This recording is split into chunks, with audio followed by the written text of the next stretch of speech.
Now, the greatest radio shows of all time. Suspense. The Shadow Node. Washington calling David Harding, counter-spy. Classic radio theater. The Great Gildersleeve. Fibber McGee and Molly. Dragnet. Gunsmoke. The Lone Ranger.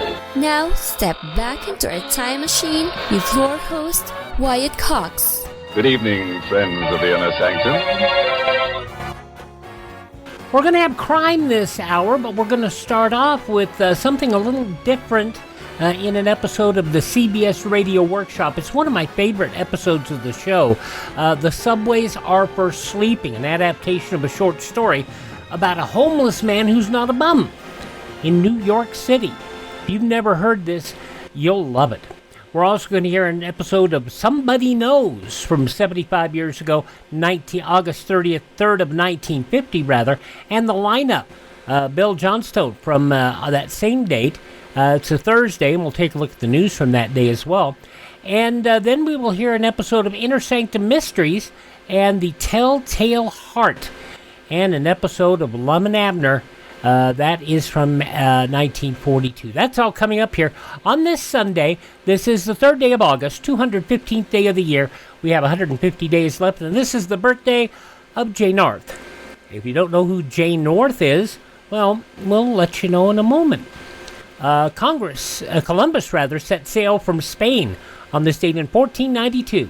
Germany declared war on France on this date in 1914, and in 1923, Calvin Coolidge sworn in as the 30th President of the U.S. following the death of Warren G. Harding. Interestingly, Calvin Coolidge was sworn in as President of the U.S. by his father, John Calvin Coolidge Sr., who was a notary public.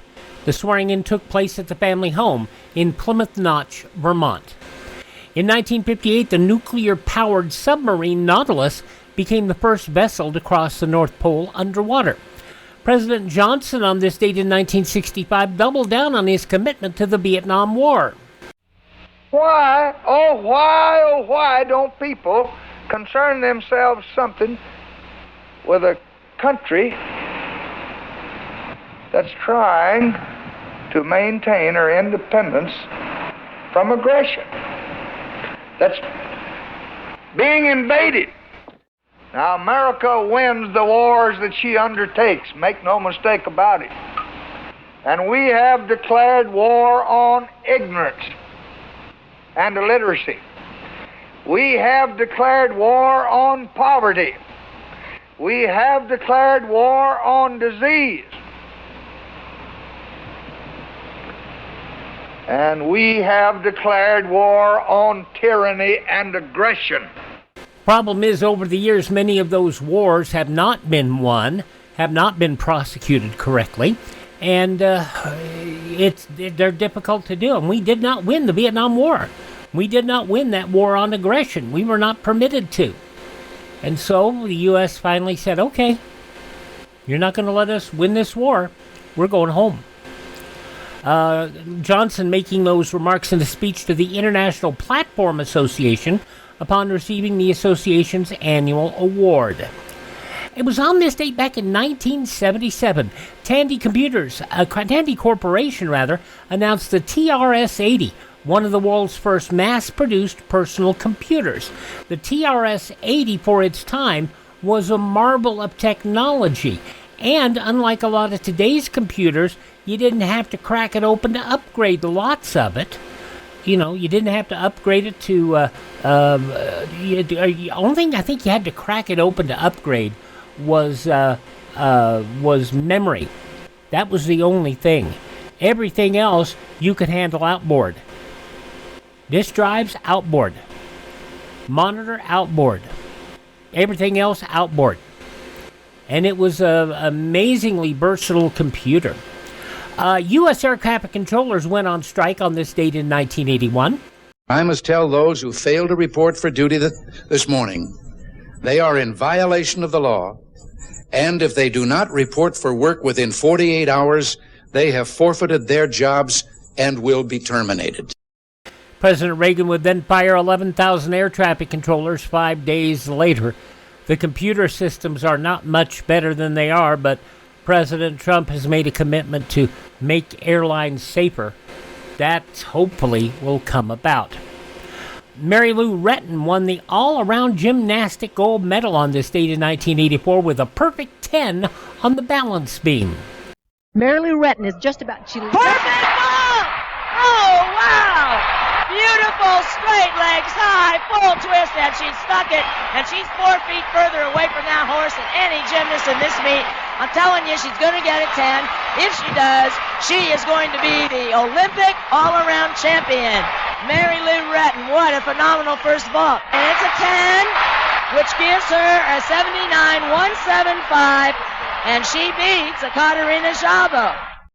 Retton scooped up 5 medals at the 1984 Olympics in LA, more than any other athlete. Her success on home soil transformed her into a true American sporting icon, America's sweetheart. She's had her troubles in the past few years, but she's still around with us at the age of 57. In 1987, a 22-cent stamp honoring author William Faulkner issued its first-day cancellation held in Oxford, Mississippi, where Faulkner had served as postmaster from 1921 until his resignation in 1924 following accusations of negligence. The Iran-Contra hearings ended on this date in 1987. It is a story of how a great nation betrayed the principles which have made it great and thereby became hostage to hostage takers. And sadly, once the unsound policies began to unravel, it became a story of a cover-up, of shredding and altering of the historical record, and of a fall guy plan suitable for a grade B movie, not a great power. The Democrat senator from Hawaii, Daniel Inouye, the chairman of the Senate Select Committee investigating Iran-Contra, he passed away in 2012 at the age of 88. And it was on this date in 2000, Texas Governor George W. Bush accepted the Republican presidential nomination at the party's convention in Philadelphia. Bush sounded this warning to those who would oppose him. Don't mess with Texas.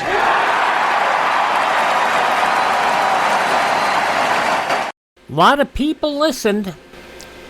Some people didn't listen. Primarily Middle Eastern terrorists. A lot of them died because they decided to mess with the U.S. and Texas. On this date in 2004, 4 days after that speech, the pedestal of the Statue of Liberty reopened after being closed since the September 11, 2001 attacks. And it was on this date in 2019, 23 people killed, 23 injured in a shooting in El Paso, Texas. This woman, a witness. I heard doo, doo, doo, and then it went doo, doo, doo, doo, like closer together. So then that's when I thought it was gunshots. Prosecutors would say Patrick Cruces targeted Mexicans in hopes of scaring Latinos into leaving the U.S. We don't tolerate racists in this country. We really don't. We shouldn't. Should we? We should treat everybody the same. Look at how Jack Benny treated Rochester. You know, when you look at how many African Americans were treated in the golden days of radio, a lot of people get all upset about Amos and Andy. They tend to forget that if Amos and Andy had not been on the radio, there would have been a lot of black people who did not get jobs in the industry. Jack Benny and a lot of good Hollywood people gave people choices. The opportunity to be involved in the wonderful entertainment industry. And I can tell you that the only problem I have, I'll respect you for your race, creed, and color and religion. Just don't try to kill me. Really. Among those passing away on this date in history, comedian Lenny Bruce, Morticia Addams in the Addams Family, Carolyn Jones, Ida Lupino, the wonderful actress, also Roger Boudreaux, singer-songwriter, Harry Carey's son Skip Carey passing away on this day, Mr. Belvedere, Christopher Hewitt, and the guy who sang about Sonny Bobby Hebb, wonderful singer. Persons born on this date include a fellow who just passed in the last few months. We told you about Jay North. He was Dennis the Menace on television. He was born on this date in 1951, and we lost him earlier this year at the age of 73. Also born on this date in history, in addition to Jay North, the pro wrestler Haystacks Calhoun, William Calhoun, 600 pounds. And for him to make it from 1934 to 1989 and be that heavy, God bless him. Tony Bennett left his heart in San Francisco. He was born on this date. Actress Dolores Del Rio, the defendant in the Scopes monkey trial, John D.T. Scopes, born on this date. And war correspondent Ernie Pyle. All those folks born on this date in history. Hi, this is Jeff Foxworthy. It is now time for the birthday announcements. The following people are now officially older than dirt. Allow me to apologize if I'm preaching too much. I just get a little upset sometimes. Y'all know that. I get upset sometimes when it comes to dealing with some of this stuff. Okay, birthdays on this date. Actor Martin Sheen, 85 years old today. Martha Stewart, it's a good thing. She's 84 today. Cooked lentils, cooked beets, and a delicious Michelin salad. Stay tuned. Martha Stewart, 84 years old today. The man behind Animal House and the Blues Brothers, director John Landis, is 75. Metallica's James Hetfield is 62. From the Parent Trap reboot and Bruce Almighty, Lisa Ann Walter is 62 today. She is an actress, yes. Also, from Grey's Anatomy, Isaiah Washington is 62 today. I don't do a lot of football, guys, but you gotta recognize Tom Brady. Brady is 48 today. Every team has a journey, and, a lot of people lost faith in us early, but, we held strong, we held together, and it's a great feeling. Comments on his Super Bowl 49 comeback, where they were down 2 touchdowns. They came back. Tom Brady, 48 today. From Lost, Evangelina Lilly is 46. From New Girl on Fox, Hannah Simone is 45. Olympic swimmer Ryan Lochte is 41. As soon as you get to a certain point or level in any kind of sport career, you're always going to have an eye on you. And I think I've learned it the hard way. 12-time Olympic medalist, the third most decorated swimmer in Olympic history, measured by total number of medals, behind only Michael Phelps and Katie Ledecky. Ryan Lochte today is 41 years old. Harley Kloss, the model, is 33. And from Dolphin Tale and the Freaky Friday remake, Cozy Zolsendorf is 27. Those just a few of the people who celebrate the third day of August as their birthday. If this is your birthday... Hi, we're the 4 freshmen, and we just want to say, Happy birthday to you! Now, coming up on this Sunday edition of the show, we're going to start off with my favorite episode, one of my favorite episodes, because so many of them are so good. But this one has a special place. It is the Subways Are for Sleeping, the CBS Radio Workshop from 69 years ago. That's next.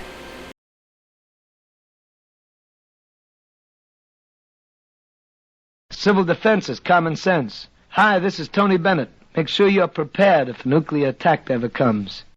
Only appropriate we play that on Tony Bennett's birthday, isn't it? CBS Radio Workshop, as I've told you in the past, was all over the place. They would do comedies and dramas and things you couldn't slot in other slots. They were just kind of a potpourri, if you will. And I guess anthology might be a good term to use as well. Although anthologies tend to imply that you're going in a specific genre. And CBS Radio Workshop never did hit a specific genre. This show was based on, and I'll talk to you about the Subways Are for Sleeping in a moment, after we listen to it. It was adapted from a Harper's Magazine article, as I recall, and this was adapted to it before it was actually adapted to a Broadway play. Yeah, and that is a weird story as well. I'll tell you that when we come back. But first, let's listen to The Subways Are for Sleeping, the CBS Radio Workshop, 69 years ago, August 3rd, 1956. Attitude is everything. It really is, and this proves it. From Hollywood, the CBS Radio Workshop.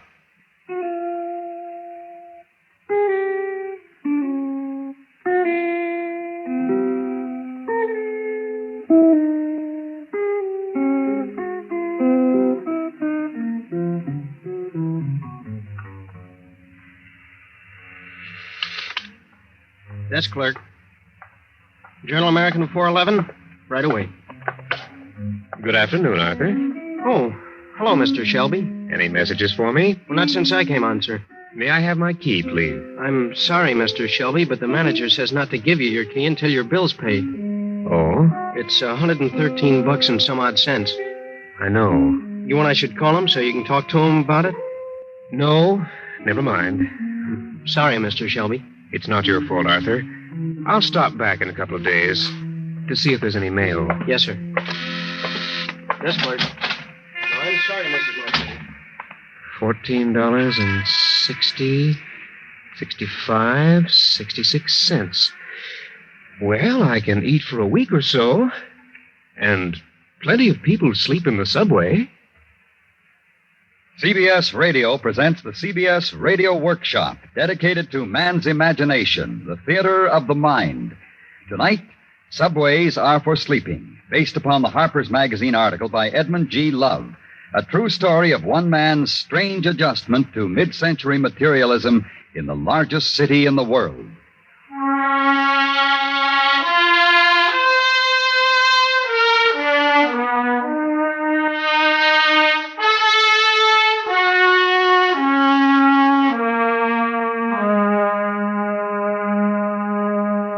Have you ever gotten fed up with rent, taxes, and bills, and the clatter of telephones?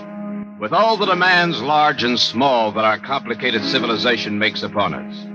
Henry Shelby finally did. When they locked him out of his hotel room, he stayed out. For the past 3 years, he has, by choice, been homeless and without a steady job. Yet, Henry Shelby is no bum. He is as well dressed and as smoothly shaven as the next man you'll meet. He's not stupid. He holds a master's degree in economics and is a former school teacher. He has never visited a soup kitchen or stood in a bread line or asked for a night's lodging at a Bowery mission. Still, he has learned for himself how to maintain his sanity and peace of mind in a confused and confusing society, which takes from a man more than it gives. Henry Shelby has reversed the process. And this is how he does it. I'm getting along all right. I'm perfectly happy. I'm just waiting to see how things come out. In the meantime, I see to it that I always have at least 15 cents, so I'm sure of a place to sleep.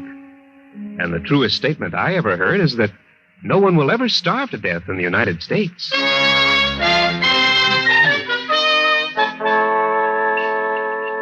86 in the bean soup. All out of Yankee bean, Mac. Cream of tomatoes, okay. Tomato a bowl. Well, as I live and hope to, Shelby. Hello, Ernie. See, you've got the counterman wanted sign on the window. Yeah, guy was here 2 weeks. Today never shows. Want to go to work right now? Sure. Well, go on back and grab a hat and jacket. I ain't even checked cash from breakfast yet. Okay, fine. Want a cup of coffee or something first? Go right ahead. No, I'm fine. Here's your soup, Mac. Crackers or bread? Crackers. Hey, ain't you the regular counterman? Me? I'm supposed to manage a joint. You give any bum comes along a job? Shelby ain't no bum, Mac. He's a college graduate. Huh. Michigan or someplace like that. Used to be a school teacher, too. So? Well, he shows up every 3-4 months, works a couple of days for $5 a day in his meals, and then he's gone. When he tells me he ain't coming back. So that makes him he ain't a bum. It does in my book. He can do anything around the joint. Do it plenty good, too. How's the soup? All right.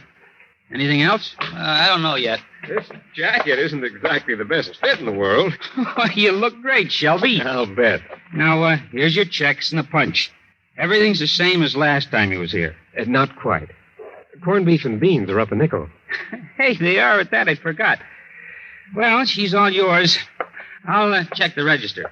Anything else for you, sir? Pie? Coffee?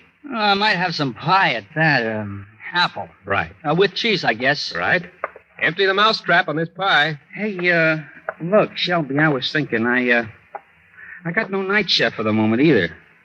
Well, why don't you stick around for a couple of weeks and help me out?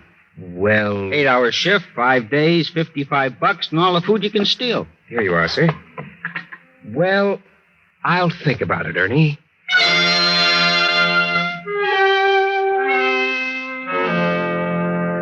I actually didn't have to think about it. When I went in, I knew I'd only stay for a few days. I have 5 or 6 places like that. They're my Social Security. I use them when my cash is way down and my suit needs dry cleaning, and when I'm ready for a good, long sleep, lying down.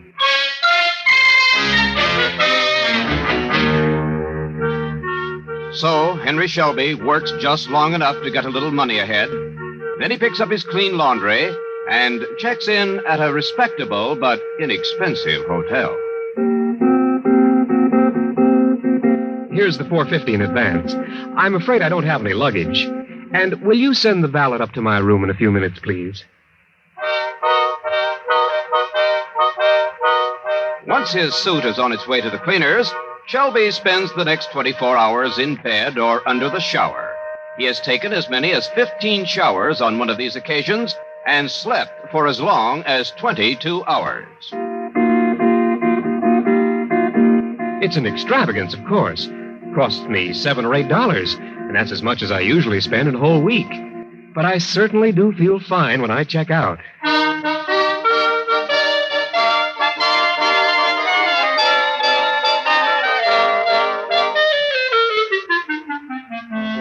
And thus refreshed, Henry Shelby sets out again to roam the streets of New York. First stop, to leave his laundry somewhere in the Grand Central area. He owns 2 of everything except for his 1 suit, and he'll pick up this bundle in a few days.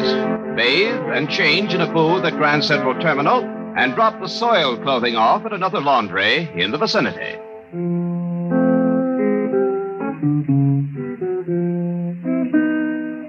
I carry a safety razor in my pocket, and I shave at least every 36 hours. It costs 25 cents for a booth, but I can freshen up generally at the same time. The bums who look like bums are mainly the ones the cops bother. Naturally, I don't consider myself a bum, so I make it a point not to look or feel like one.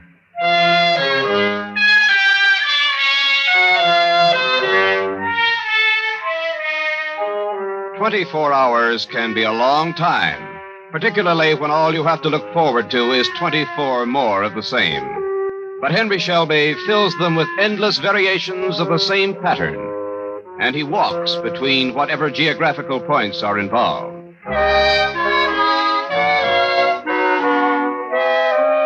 Breakfast time may find him at a juice bar on 3rd Avenue. Large tomato juice, please. Come on there, friend. Fill it up. Your sign says 12 full ounces for a dime.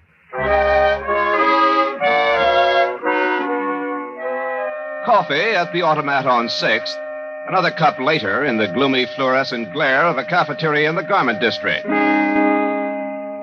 I load in all the cream and sugar the mug will hold. They're calories. Free calories.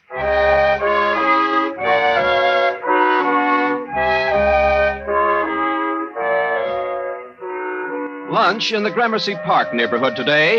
Yesterday, it may have been at Broadway and 116th, but at the same kind of a white tile stand and very likely the same lunch. A frankfurter, I guess, and a large glass of milk.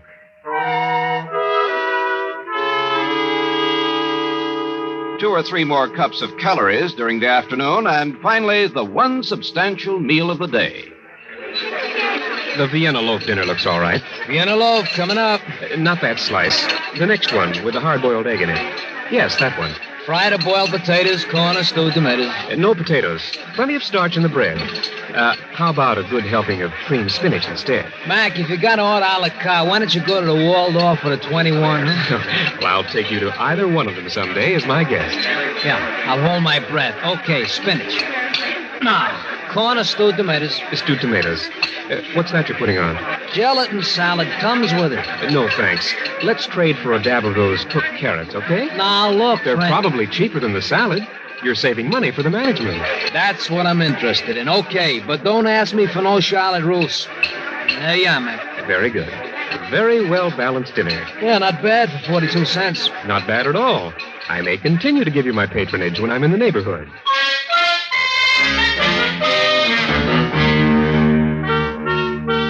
Thus, the inner man is stoked, though perhaps not aesthetically satisfied, and always a walk between each refueling stop. The aesthetic hunger is assuaged along the way. There is the ever-changing kaleidoscope of Manhattan store windows, displaying their shiny wonders, their sturdy commonplaces, their exotic luxuries, their mundane necessities. There is a record of mankind's daily activities the world over, in a newspaper plucked from a trash basket, and there are benches and parks and public buildings where Henry Shelby may rest while he reads. There are pillared halls where paintings and sculpture may be viewed. Henry Shelby is a regular visitor to New York's many art galleries, but his favorite is the Metropolitan Museum of Art. Now, if you'll follow me, we will view the museum's unrivaled collection of the works of Edward Degas. Edgar Degas. Edgar Hilaire Germain Degas. Oh? Oh, I'm sorry, madam. Oh, don't apologize, young man. That's very interesting. Degas worked chiefly in oil, although his renderings in pastel have achieved some fame. He wasn't a bad sculptor either. Is that so? The oil to the immediate right and above is At the Milliner's, and to the right of that and below is Dancers Practicing at the Bar. Only the first one is a pastel, not an oil. This guide is new, I'd imagine. Let's stay behind, Myrtle. This gentleman knows more about it than the guide does. You don't mind, do you, mister? No, not at all. They sort of hurry you through on the guided tours. Now, what about the one that's a pastel instead of an oil? Well, Degas' pastels, particularly his later ones, do have a deep, rich, almost oil-like texture.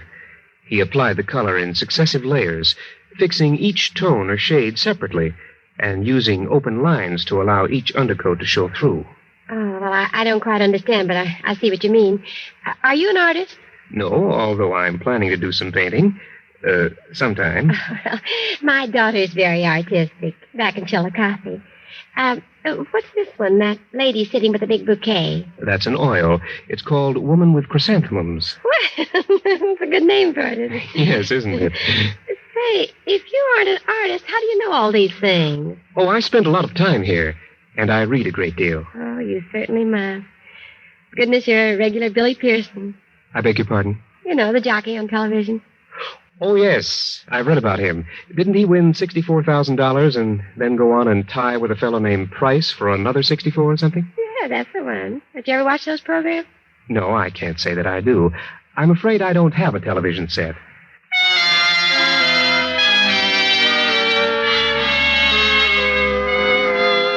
Yes, there's plenty of free culture and free entertainment to be found in New York City, even without a television set or a radio in your home. Even without a home. One of the most spectacular free entertainments in Manhattan is presented by the fire department. Henry Shelby always follows a fire engine. He generally gets to the fire, too, for the radius in which each engine company operates is small enough to permit even a pedestrian to arrive shortly after the equipment. Oh, this one is nothing. It's just a chemical job. They might as well have left the ladder truck back at the station. Now, you should have been at Amsterdam on 133rd the other day. I happened to be in the neighborhood at the time.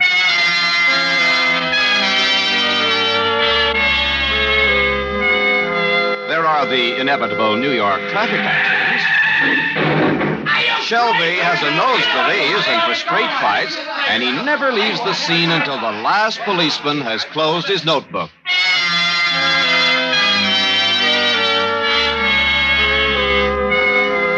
And the parks and public squares are places where a man with a message may speak it forth within certain limits of subject matter. Can commit mass suicide, and that is to continue to eat the flesh of the animal. What Mother Nature intended us to nourish ourselves with grows in the ground. Henry Shelby stops to listen to every street corner orator he runs across, weighing gravely the ideas he hears. I can scarcely agree, but he does have a wonderfully resonant voice. There are the new buildings that constantly alter New York's skyline. Our well-kept vagrant knows every major construction project in town and shows up at the exact moment some critical problem is to be solved. No. A little more to the right. Say, does it look to you as if they're placing that girder properly? It doesn't right now, but they'll raise it another 3 feet and then force it to the right with a crossmember. Oh, yes, I see. Actually, it's a different technique than we're accustomed to watching in the usual steel skeleton construction. Seems to me there'd be too much strain on the crossmember. No, I understand the alloy is both light enough and strong enough so that, in effect, they're employing a variant of the ancient Egyptian post and lintel method. Say, there are similarities, aren't there? You're an engineer, I take it. No. Matter of fact, my master's was in economics. Is that so? I'm liberal arts myself, Yale 28. Construction's sort of hobby of mine. Watching it at any rate. Mine, too. So much so that I've done quite a bit of reading on it. There. You see what they're doing now? That's how they equalize the stresses. So they do. Your office in the neighborhood? No, it isn't. I just happen to be passing this way. Mine's just across the street, 230 Park. I'm H.J. Chisholm, Regal Paper Company. How do you do, sir? I'm Henry Shelby. Hello. You with the firm or you in business for yourself? Neither. I don't have a connection right now. Is that a fact?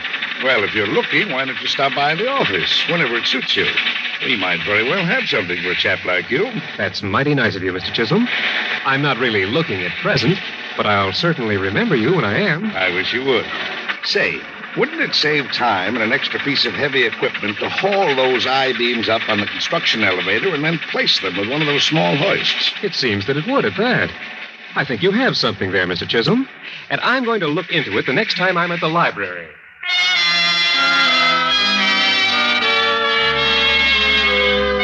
The Public Library, one of Henry Shelby's favorite haunts.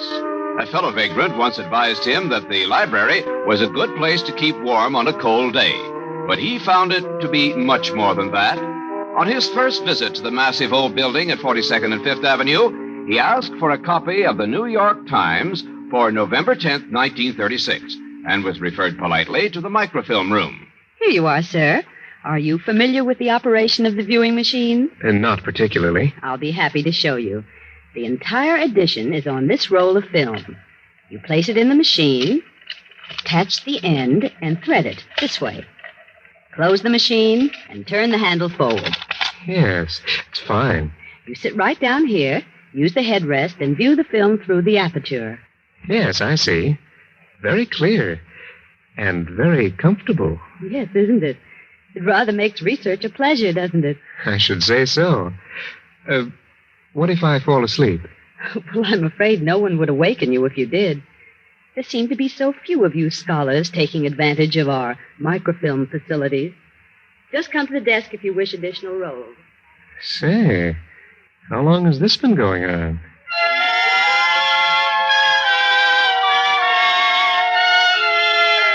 Henry Shelby was asleep in 15 minutes and awoke undisturbed 5 hours later. For some time, the microfilm room was at the top of his list as a place of shelter. Then suddenly he realized it was a far more valuable place for pure entertainment. He has read all the issues of the Times available on film, all his favorite comic strips from the date of their inception, all the columns Damon Runyon ever wrote, and has even developed a system for playing the horses. One time, he worked long enough to accumulate $25, and with it, visited Aqueduct Racetrack. Now entering the winner's circle is Time You Told Me, ridden by jockey Farrell Zufeld. The time for the mile and a 16th was 1:43 and 2. And the result of the 8th race is now official. 11:20 to win. Let's see, that makes me $87.40 ahead for the day after expenses. Well, how long has this been going on?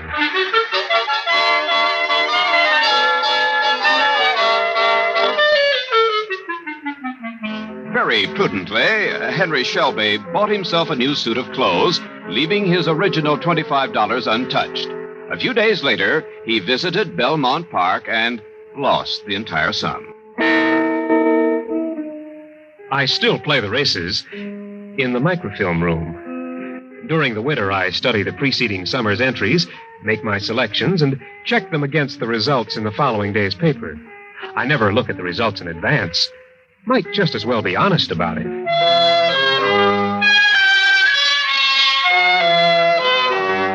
Yes, New York offers many diversions. There is the waterfront, the ferry boats, the slips where the huge liners dock. I come down here a couple of times a week. I always try to be around when the Mary or the Elizabeth are coming in. Now, what's that Weehawken ferry doing a quarter-mile off her course? Just sightseeing, I'll bet. Why, her captain ought to have his confounded papers picked up. Shelby enjoys the ferry boats, all of them, but his favorite is the Staten Island ferry.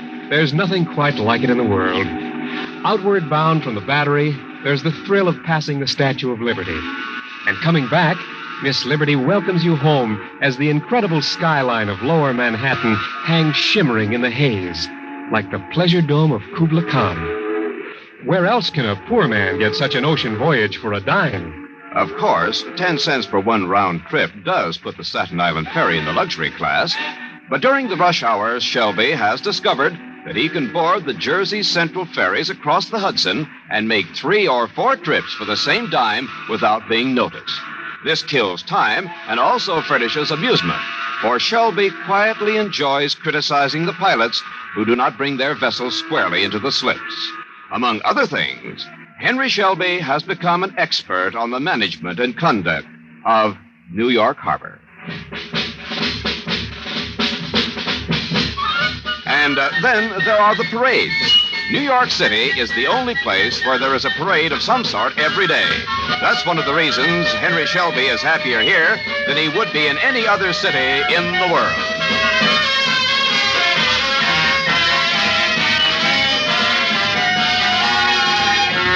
I just love band music.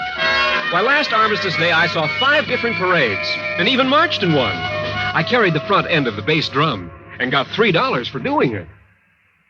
So, the patternless pattern of Henry Shelby's days, and the days of perhaps thousands like him. Men who choose to work only enough to maintain a bare thread of personal existence in a society that clamors for workers and rewards them with possessions and security and the same comfortable resting place each nightfall.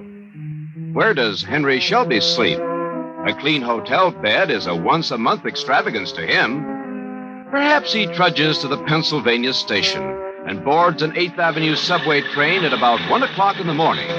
That's why his cash minimum is 15 cents, the price of a subway token. He settles himself in the almost empty front car and drops off to sleep. He awakens before he reaches the end of the line, has a smoke, boards another train, and sleeps to the other end of the line. He has several standard trips mapped out: J Street to Queens, back to the Brooklyn end of the line, up to the tip of Manhattan, back to Penn Station. In 5 hours, he has probably netted 4 hours' sleep. He has learned the habits of the transportation police, and he tries to keep himself from becoming too familiar a figure. That's why I use the subway maybe only every other night, or not quite that often. In warm weather, there are fire escapes, some of them covered, and Central Park and Prospect Park. And when it's really hot, there are the beaches. No one ever bothers you there. Always plenty of legitimate sleepers trying to beat the heat. When it rains and when the New York winter comes, there are other carefully cataloged places for shelter and a few hours' sleep. Grand Central, Penn Station, the Port Authority bus terminal, hotel lobbies. There are rules of conduct for each, and Henry Shelby knows and observes them all. On rare occasions, he's questioned, but he always has the answers. Come on there, mister. Come on, wake up, up. Well, I certainly dozed off, didn't I, officer? You certainly did. You think this is a flop house? Of course not. It's very obviously Grand Central Terminal. That it is, and we don't allow bums to nap their bibs in here. Bums? I ought to resent that, officer. Well, resent it all you like. Seems to me I've seen you in here before. Well, that's quite possible. I take the 2 o'clock local for Poughkeepsie almost every night. I missed it tonight, so I'm waiting for the next train. 6:05, I believe it is. It is. Can you prove you're not a vag? A what? A vagrant. You got any money on you? Why, yes. Let me see. $6, $7, $8. And here's my ticket to Poughkeepsie. Mm-hmm. Well, you'd better get going, mister, or you'll miss your train. What? Yes, it's 2 minutes after 6. Oh, I had no idea. I nearly overslept. That you did. Thank you so much for awakening me. Not at all. That's what I'm here for. Yes. Well, I must say you're right on the job. You bet I am. That's gate 9, mister, the Poughkeepsie local. Yes. Well, I don't want to miss it this time. No, you don't.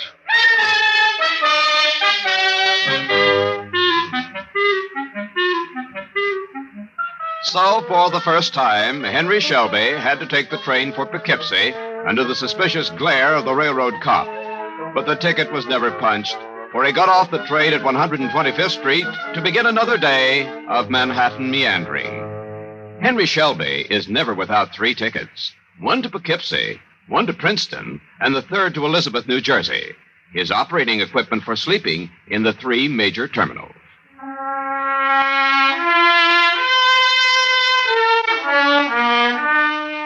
Why does this strangely bewildered, yet far from hopeless man live apart from responsibility and the place he could so easily regain in working society?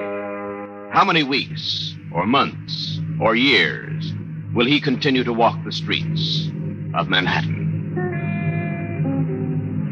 I don't know how long I'll live this life. I don't have much trouble. I've never gotten drunk and lain in a doorway all day. I've never been on a police blotter. I've never had to beg. Things seem so easy and natural, just as though they were supposed to be this way. I'm not going to look at the future. All I know now is that at 6 o'clock, I'm going to be at a little delicatessen up on Broadway where they serve a mighty fine boiled beef dinner for 68 cents. And I'd better get going. Takes me almost an hour to walk it. Why don't I take the subway? Why, subways are for sleeping.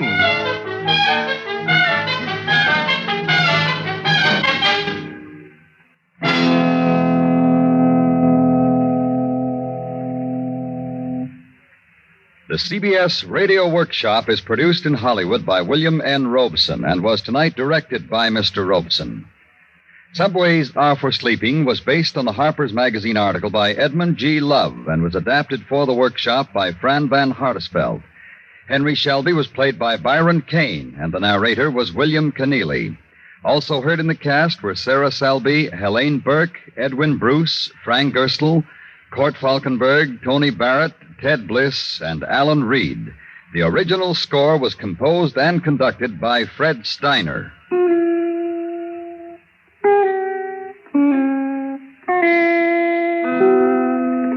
Next week, from New York, the workshop will present Only Johnny Knows, a survey of child training from the birds and the bees era of wonderful innocence a century ago to the complex and guilt era of today's psychiatric sophistication.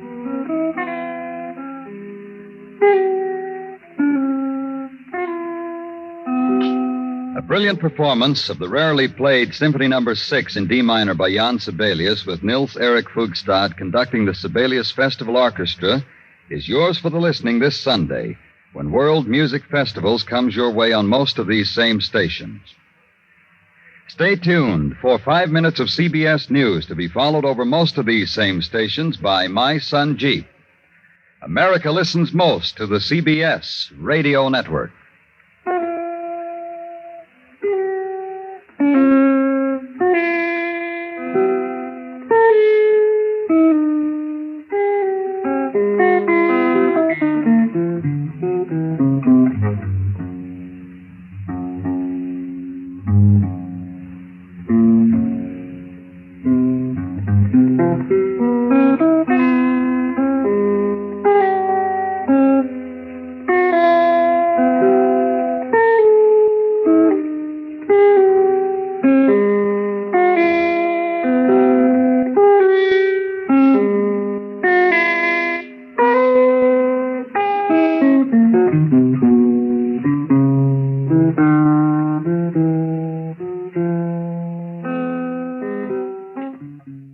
Shelby's attitude is what got him through it.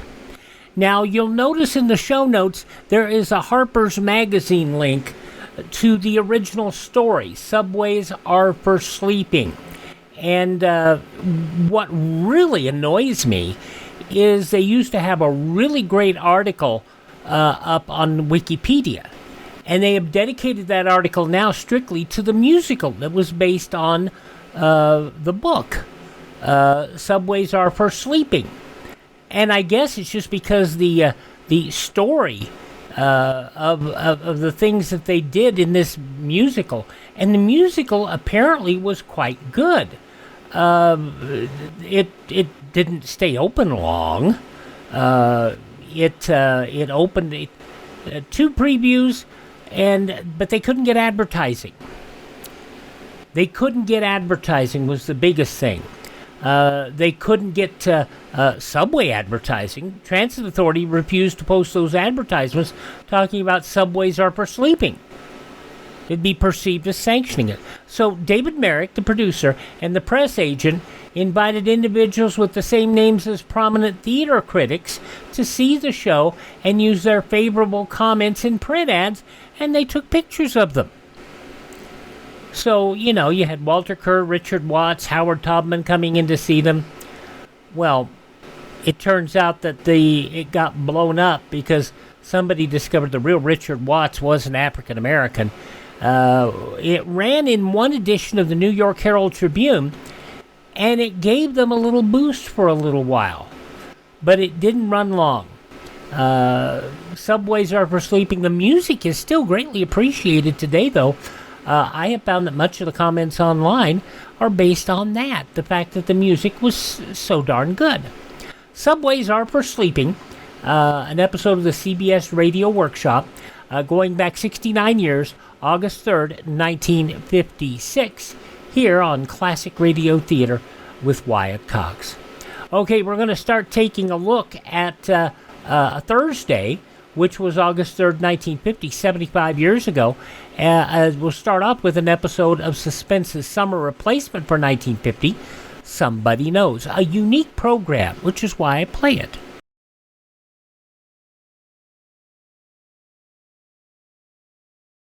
Civil defense is common sense. This is Fred McMurray. Home shelters can be built for as little as $100. Simple plans for building inexpensive home shelters are available free from your civil defense office. Ask for a copy of the Family Fallout Shelter booklet. And a link to a couple of editions of that information that Fred McMurray was talking about, family fallout shelters, is in the show notes. One from 1959 and one from 1962. Now, Suspense took the summer off every year, primarily because it was still a sponsored show. So what they did is during the summer months, they'd bring in replacements. And one that took the place was this show, Somebody Knows, where they offered $5,000 for information leading to the conviction of a killer. And this is one we've talked about before. It wasn't solved until long after the fact, until the mid-'70s. This is the Paula Kohler Eubanks Murder in Kansas City. And this goes back 75 years, August 3rd, 1950. Somebody Knows. Suspense, which is heard on Thursday nights at this hour, is taking its customary summer holiday. Suspense returns to the air 4 weeks from now on Thursday, August 31st.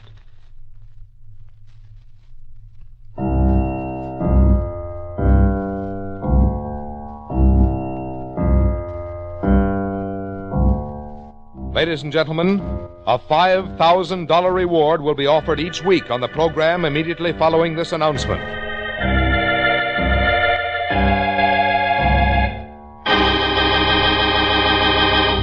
You out there, you who think you've committed the perfect crime, the perfect murder, and that there are no clues, no witnesses, that your identity is unknown. Listen. Somebody knows. Yes, you, wherever you may be, no matter where you're hiding. Somewhere, sometime, someone listening to this program is going to bring you to justice. Yes? Somebody knows.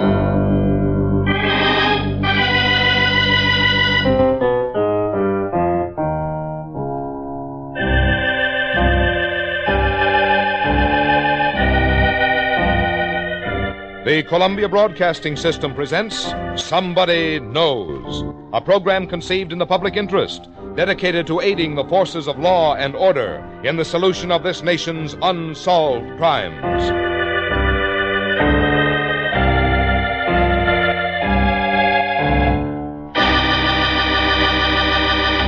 Ladies and gentlemen, we're going to recreate for you tonight all the known facts in an actual unsolved murder.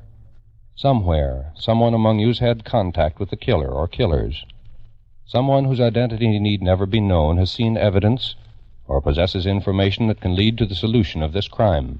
In the public interest, the Columbia Broadcasting System offers $5,000 reward for evidence or information leading to the arrest and conviction of the killer in this unsolved murder. We ask you then to please listen carefully, for you may be the one to win this reward. Somebody knows. It may be you.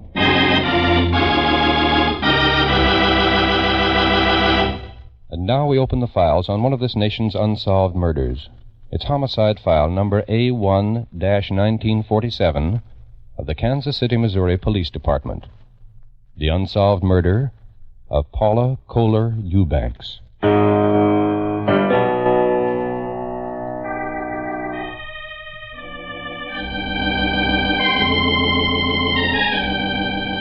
It is approximately 10:15 in the morning, Thursday, June 26, 1947. Several men are walking along a corridor in Menora Hospital in Kansas City, Missouri. At what time was he admitted to the hospital, Doctor? I would say it was at approximately 7:30, Mr. Kimbrough. He was in need of immediate medical attention, which we gave him. Then, because of the nature of his injuries, we felt the police should be notified. What about those injuries? Serious? Well, there are 2 deep lacerations on the right side of the head, and while we're not sure yet, a depressed skull fracture seems indicated. I see. Here's his room now. Just about 5 minutes, Mr. Kimbrough. His condition. I understand, Doctor.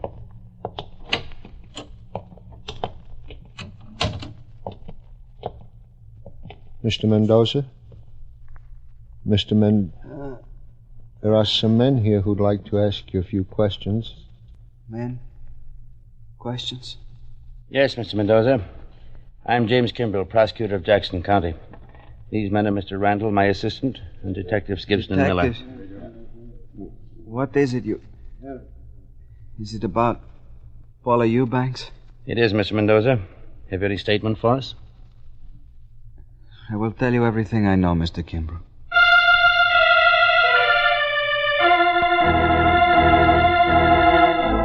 The statement of the injured man given on the morning of June 26, 1947 at Menora Hospital, and later in more detail to Lieutenant Charles Welch at the Homicide Bureau in Kansas City, Missouri, contains in part the following information.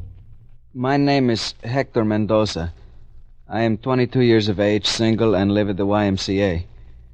I came to Kansas City about 1 month ago from Mexico City to obtain employment and learn the American way of tool designing. While staying at the YMCA, I had my meals at the Mayflower Grill, 403.5 East 10th Street. While eating at this cafe, I became acquainted with a waitress named Paula Eubanks. I talked and joked with her on many occasions. On Wednesday, June 25th, I asked her for a date. We made arrangements to meet each other about 8:30 p.m. in Paula's...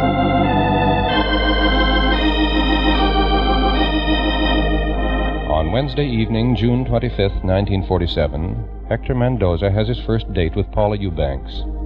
They visit several cafes and taverns, having a gay, pleasant evening, laughing, dancing, and joking. It's about 3:30 a.m. on the morning of Thursday, June 26, 1947, that they return to the Fairfield Hotel at 923 Holmes Street, where Mrs. Eubanks has her apartment.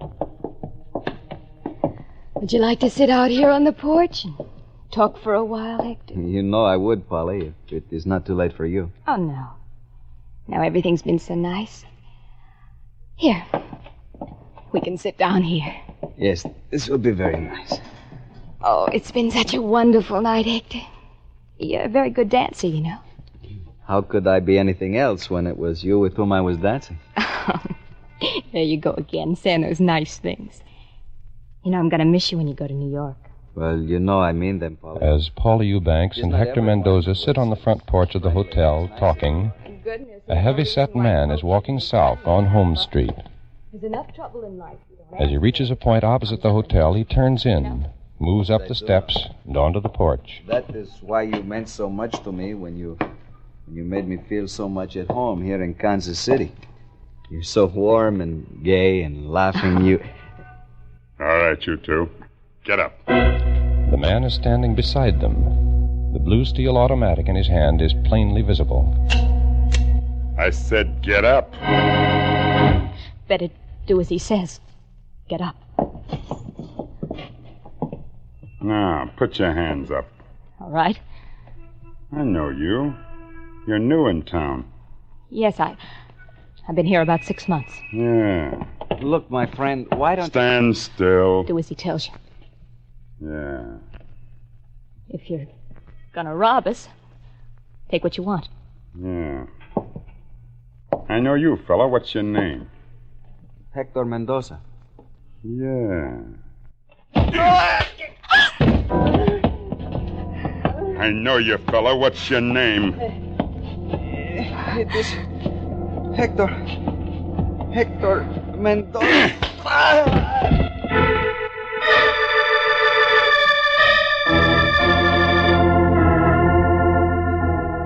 Mendoza remains unconscious for several minutes. When he finally recovers, he staggers weakly to his feet. Paula Eubanks and the man are gone. Mendoza walks down the steps and out to the sidewalk. There, some distance south on Holmes Street, he sees them enter an old coupe. Then the car drives off.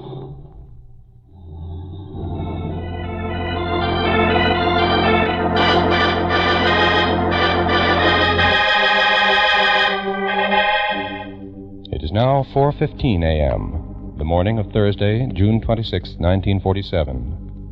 An old coupe is heading east on Independence Avenue.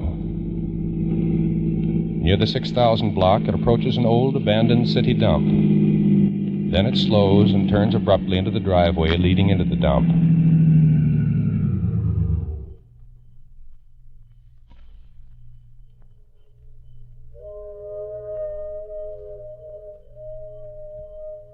It is now approximately 4:30 a.m., the morning of Thursday, June 26, 1947. In a one-room tin shack about 10 feet square located in the city dump, Clarence Bayless, former caretaker for the city, is sleeping. Then...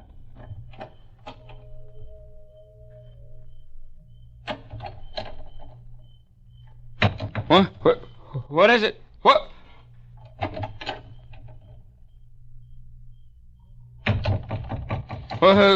Who's there? What are you doing at that door? Clarence Bayless raises himself up in bed. There's one window in the tin shack. It's about 2 feet square and located in the upper half of the door. The chest and shoulders of a heavy-set man can be seen dimly against the darkness through that window. I said, what are you doing there? Keep quiet if you know what's good for you. I got a gun. Gun? You heard me, a gun. Take a look at it through the glass. So keep quiet.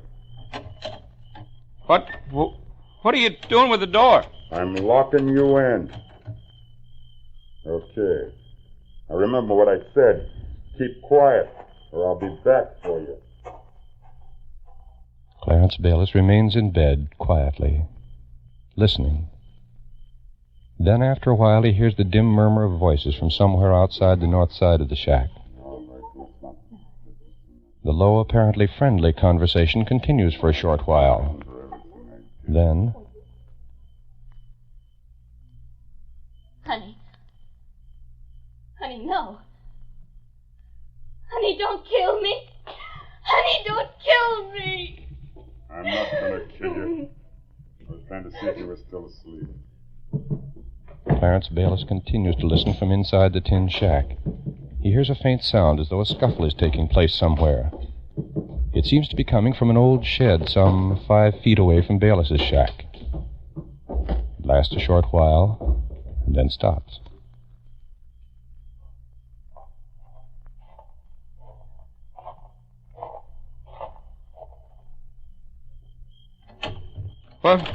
What is it? What do you want now? I just wanted to see if you were still there, minding your own business. Yeah, I'm here. Then see that you stay there. I still got that gun. See it? So stay there and keep on minding your business.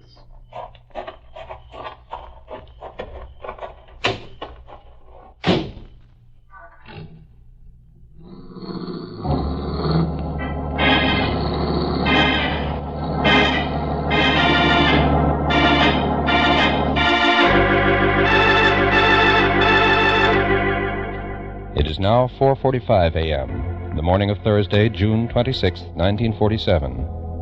A truck is driving eastward along Independence Avenue in Kansas City, Missouri. As the truck crosses the tracks of the Kansas City Terminal Railway and approaches the old abandoned city dump, two men suddenly run out from an all-night fruit stand across the street. They begin waving frantically at the truck, trying to flag it down. Hey, stop it!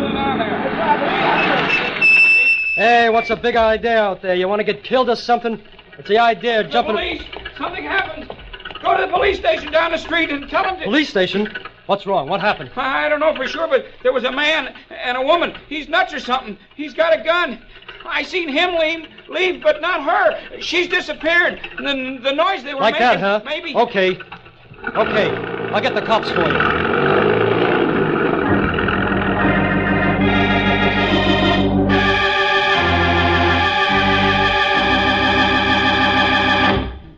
In just a moment, we'll continue with homicide file number A1-1947 of the Kansas City, Missouri Police Department, the unsolved murder of Paula Kohler Eubanks.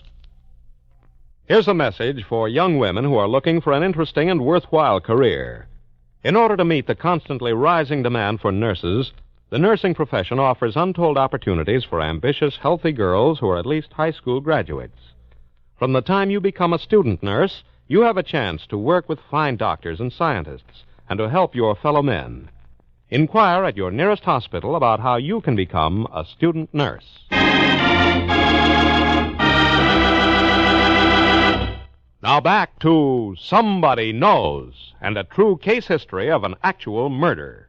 Now, ladies and gentlemen, we'll continue with the rest of the factual information concerning file number A1-1947 from the records of the Kansas City, Missouri Police Department. The unsolved murder of Mrs. Paula Kohler Eubanks. Remember, $5,000 will be paid for information leading to the arrest and conviction of her killer.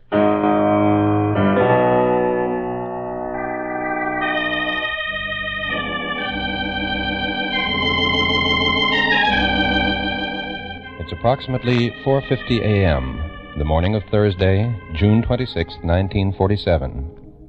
In response to the truck driver's message, Officers Anderson and McCrary have arrived at the city dump from the Sheffield station in police car 302. Clarence Bayless is leading them back to the shed where the events of the past half hour had taken place. And by the time I got out, this guy was gone, driving away. Did you get the license number? No, like I say, he was already driving away, but I hear these funny noises in this shed next to mine. Here, this one. They were inside. The noises came from here, too. Okay, we'll look around. Come on, let's see what we can find.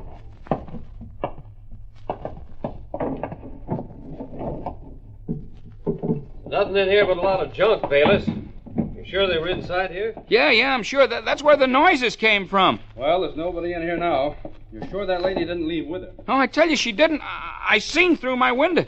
She must be around here somewhere. She must be. Okay, we'll look around. For over 10 minutes, Officers Anderson and McCrary searched that junk and debris-filled shed, their flashlights affording the only illumination. And then... Here, give me a hand with this. I think maybe... Here. Give me a hand. They start pulling apart a pile of junk at one side of the shed. They removed several tin buckets, a large sheet of plywood some 8 feet square, finally an old automobile seat cushion.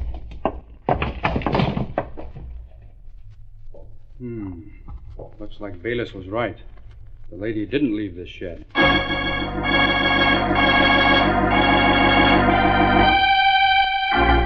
At that same moment at police headquarters, 2 detectives are working the midnight to 8 a.m. Homicide Bureau shift. They're Detectives Wayne Gibson and Isla Miller. Talk about your quiet nights. This one's really dragging by. Nothing much happening for a fact, but you never know it. KGPE, Anderson, car 302. Hello, KGPE. Car 302, KGPE. Dead woman, found a dump at Independence Avenue in White. Dead woman, What were you Independence saying Avenue about in White. quiet nights? Okay, 302. Well, a guy can't be right all the time. Let's go.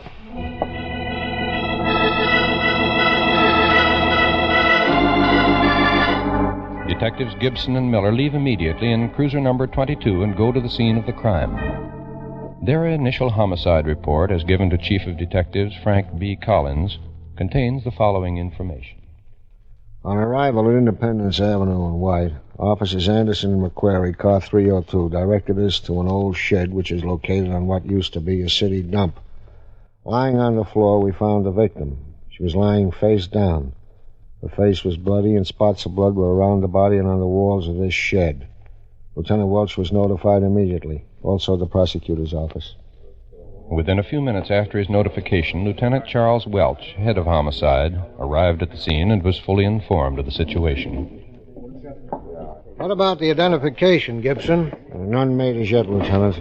Well, who's representing the coroner's office? Deputy Coroner Jack Gibbs. Yes, and as soon as you're through, Lieutenant, I'll send the body to the J.P. Shield Funeral Home. What about you, Kilbane? We're through with the picture. The lab men finished up, too. All right, then. She can be removed. The dispatcher is trying to get through to you, Lieutenant. He thinks he has something for you about this. Thanks, Miller. I'll take it in your cruiser.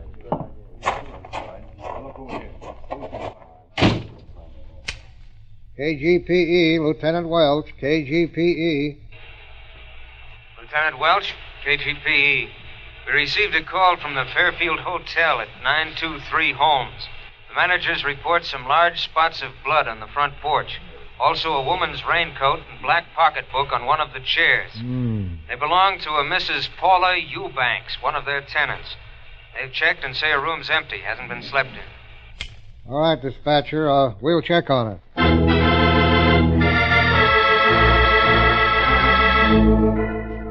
At the Fairfield Hotel, the police talk to Mr. and Mrs. Charles Logeman, the managers. Then Mrs. Logeman is taken to the funeral home. She identifies the victim of the killing as Mrs. Paula Kohler Eubanks.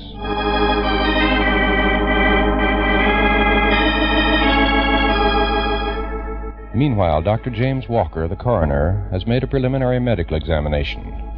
The findings... It would appear without thorough autopsy that Mrs. Eubanks died from strangulation. The bruises on the victim's hands, face, and neck include those apparently inflicted by the killer while strangling her to stop her screams. It is also apparent that she was struck a number of times by blows from some blunt instrument, probably a pistol. There is no evidence of criminal assault. In Paula Eubanks' black leather purse, left behind on the porch, is a small book. It contains a number of names and addresses. Among those names is that of Hector Mendoza. With the call from Menora Hospital that he was admitted in an injured condition, Mendoza is questioned and his statement taken. In it, he gives the police a description of the man who struck him and walked away with Paula Eubanks. A general pickup is immediately broadcast.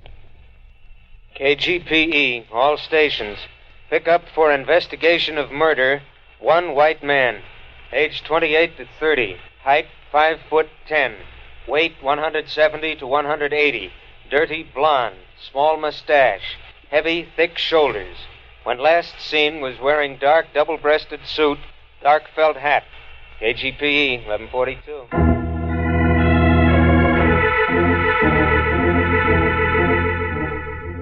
In an effort to find some possible motive for the crime and a possible clue to the killer's identity, the police make a thorough check of all Mrs. Eubanks' friends.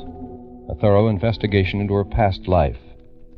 Mrs. Margaret Dallas of 920 Holmes Street tells the police. I used to work at the Mayflower Grill with Polly. Her close friends always called her Polly. She was friendly, a nice girl, and she had lots of admirers. I can't think of any reason why anyone would want to kill her. Mrs. Ann Kramer of Overland Park, a sister of Paula Eubanks, had this to report. Polly was a wonderful girl. She'd had some trouble in her life. She'd been divorced from her husband and then remarried to him and then separated again. But she had a wonderful spirit. She was just crazy about Nancy. That's Nancy Kay, her little 20-month-old adopted girl. Kept her in a nursery, and I just don't know what's going to happen to Nancy Kay now.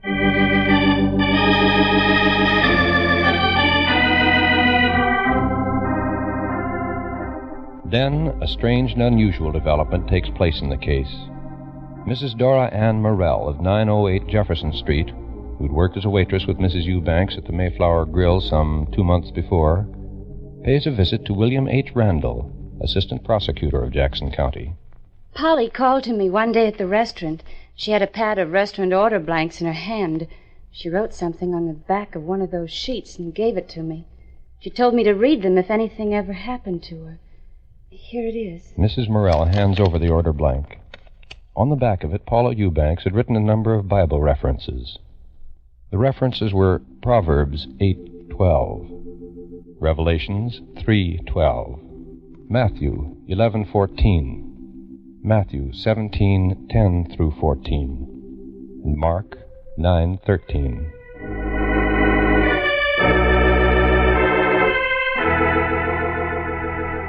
The prosecutor's office makes a careful study of the verses designated on the back of that order pad. Then, this statement is issued.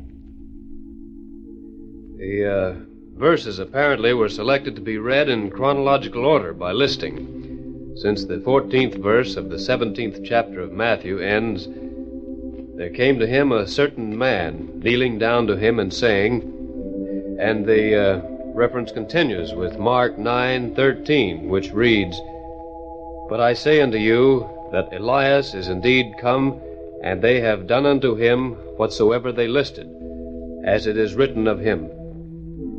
The name Elias is frequent in the verses, beginning with Matthew 11:14. In the 17th chapter of Matthew, the name Elias occurs 3 times, including the 12th verse. "But I say unto you that Elias is come already, and they knew him not, but have done unto him whatsoever they listed. Likewise shall the Son of Man suffer of them." And the next verse, Matthew 17:13, continues, "The disciples understood that he spake unto them of John the Baptist." Whatever Mrs. Paula Eubanks may have had in mind when she wrote those biblical references is not apparent to us. Not yet.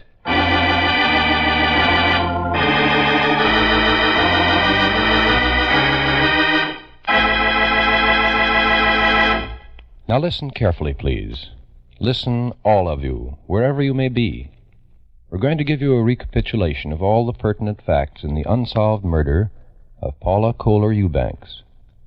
Better make a note of them. And remember, by following the instructions we shall give you in a moment, you may be the one to earn a $5,000 reward.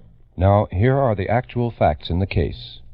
Mrs. Paula Kohler Eubanks, 27 years of age, was strangled and beaten to death in an abandoned city dump at approximately 6100 Independence Avenue in Kansas City, Missouri. The time, approximately 4:40 a.m., Thursday, June 26th, 1947. Now, here is a description of the man wanted for investigation in the murder, as broadcast by the Kansas City, Missouri Police Department. Please listen carefully. Age 28 to 30. Height 5'10". Weight 170 to 180. Dirty blonde. Small mustache. Heavy, thick shoulders. When last seen was wearing dark double-breasted suit, dark felt hat.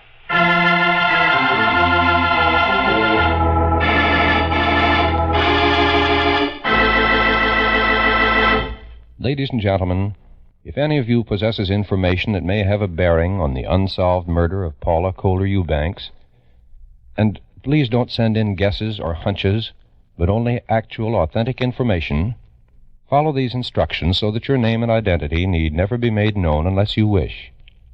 Now, please listen carefully. Write your information on a plain sheet of paper. Do not sign your name. Instead, sign it with 6 numbers, any arrangement of any 6 numbers. Then tear off a blank corner of that paper with a ragged edge. Write the same 6 numbers on that corner and keep it. Mail the rest of the paper with the information to Somebody Knows, Hollywood, California. You need tell no one what you have done.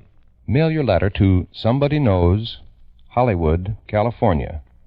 And if the information you've supplied leads to the arrest and conviction of the killer of Paula Kohler Eubanks, we'll announce your signature number on this program. Then, if you don't want your name to be known, go to your lawyer or your doctor, your priest, minister, or rabbi, and have him present the torn corner of the paper to any CBS station. In this way, you do not need to appear in person. If the torn corner matches the original paper containing the information, the $5,000 reward will be yours. Remember, you, wherever you are, you whose name need never be known, may win a reward of $5,000.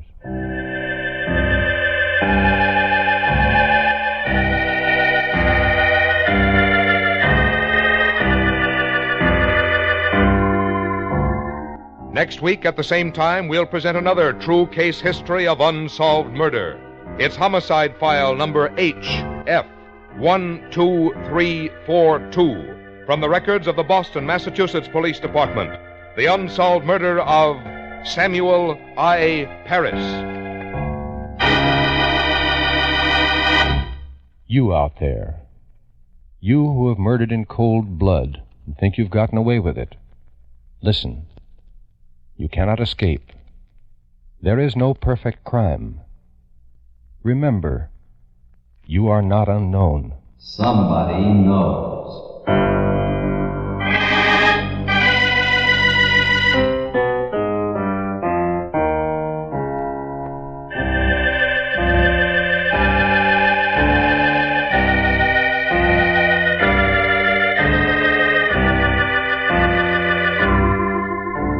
Tonight's case was written by Sidney Marshall from information in the files of the Kansas City, Missouri Police Department. Research was by Maurice Zim. Music was composed and played by Milton Charles. Somebody Knows is a James L. Safier production in association with CBS by arrangement with the Chicago Sun-Times and is based on a copyright owned by W.L. Finstad. It was narrated and directed by Jack Johnstone. In order to be eligible for the reward, letters containing actual, authentic information leading to the arrest and conviction of the killer or killers of Paula Kohler Eubanks must be addressed to Somebody Knows, Hollywood, California, and must be postmarked not later than midnight, August 23rd, 1950. Arrest of the guilty person or persons must occur within 90 days of that date, and conviction must be within 1 year of tonight's broadcast. If more than one person gives the information leading to conviction, our judges will divide the $5,000 reward among them in proportion to the importance the judges attach to the facts supplied. And in this, the decision of our judges will be final. Until next Thursday at the same time, this is Frank Goss saying good night. And remember, somebody knows. Now stay tuned for Casey, Crime Photographer, which follows immediately on most of these same CBS stations. This is CBS, where you'll find Arthur Godfrey's daytime program every Monday through Friday on the Columbia Broadcasting System.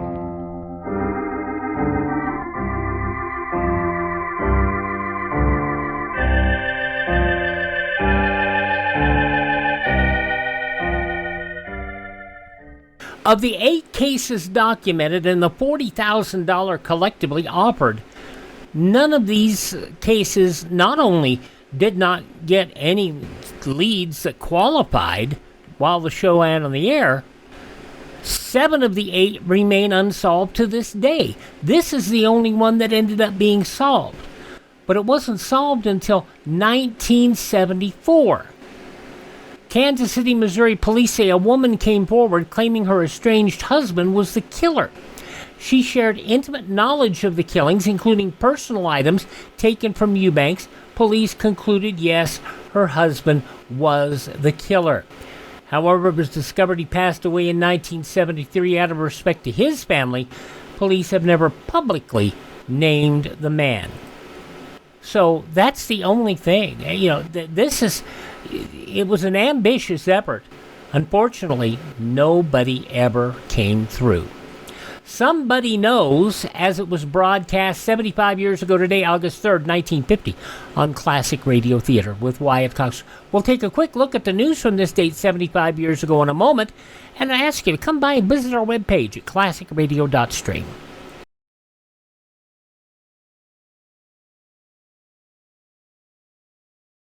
Civil defense is common sense. This is Joni James.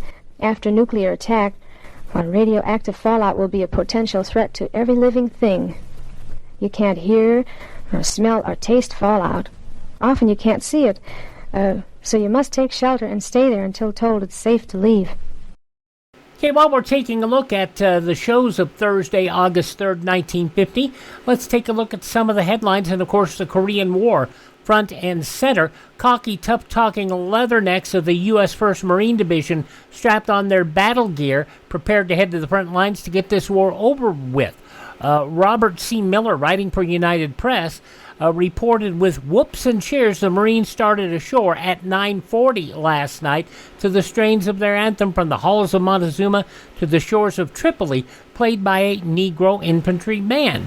By 3 a.m. today, officers report the unloading of the 7 transports, which brought the Marines straight from the U.S., was in great shape. The Leathernecks cheered and shouted as they moved down the gangplanks. When a dozen South Korean women came on the docks to greet them, their wolf whistles almost drowned out the music of the band. Meanwhile, Americans fell back on the Western Front to make the Natong River the UN defense barrier. 1st Marine Division debarking, as we just told you, ready for frontline action. At the United Nations in Lake Success, the U.S. challenged Russia to make sincere proposals for bringing peace to Korea. In other news of the day, the Senate Banking Committee voted for automatic price and wage controls and rationing if the cost of living rises to some point, which the committee will fix later. The alarm clock method of invoking the curbs approved by a voice vote. This reversed a 12-1 vote 45 minutes earlier for the general idea of standby powers for President Truman to put on such controls if and when he sees the need. Army will increase its strength by 400,000 men before the end of the year in a stepped-up manpower drive that foreshadows more draft calls and further mobilizations of the National Guard.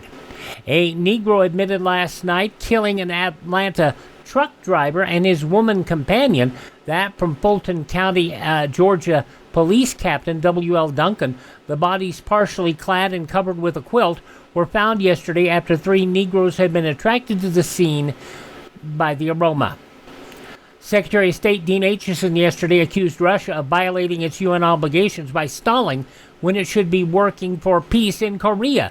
The charge made informally and in the course of chiding Russia's UN delegate Jacob A. Malik, Acheson's main reaction to Malik's performance at Tuesday's session of the UN Security Council. Nothing has been heard about Major General William F. Dean, fighting commander of the 24th Infantry, since he was reported missing in action almost 2 weeks ago. The spokesman said the Army had not abandoned hope for Dean's safe return.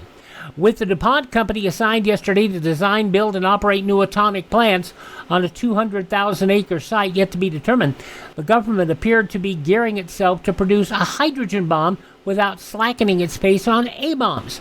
The Atomic Energy Commission announced and said the advanced design plans would be for the production of materials which could be used either for weapons or for fuels potentially useful for power purposes. The A-bomb was not mentioned specifically. Democrat leaders in Congress called to the White House, where President Truman urged removal of an amendment in the new Social Security bill sponsored by the California Republican Senator Nolan. The amendment would sharply restrict the authority of the Secretary of Labor to hold back unemployment compensation funds from states which fail to conform with set federal standards of administration. The only thing that can be done is to send the bill back to the conference committee.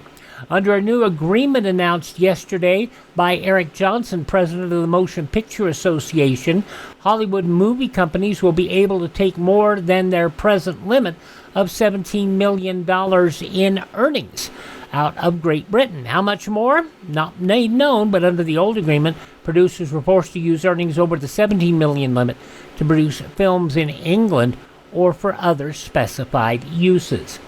Fort Lauderdale housewives on a miniature rampage yesterday, having pre-weighed and pre-packaged foods weighed again.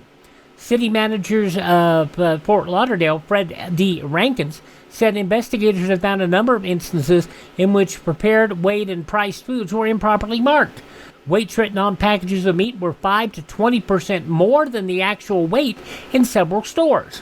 Rankin advised housewives to have food weighed a second time just to make sure they're getting their money's worth. Well, down in Weehawken, Oklahoma, Mrs. Alan G. Nichols stumping the experts with a fly control method that seems to work. Mrs. Nichols hangs little balls of cotton from her screen doors. Houseflies won't even approach it. Her impressed neighbors who are trying the method themselves think the cotton puffs must look like spider dens to the flies, or perhaps they resemble fly-eating moths. Those some of the day's news stories from the newspapers of Thursday, August 3rd, 1950. And on your radio, we'll move on to Bill Johnstone in a moment with the lineup.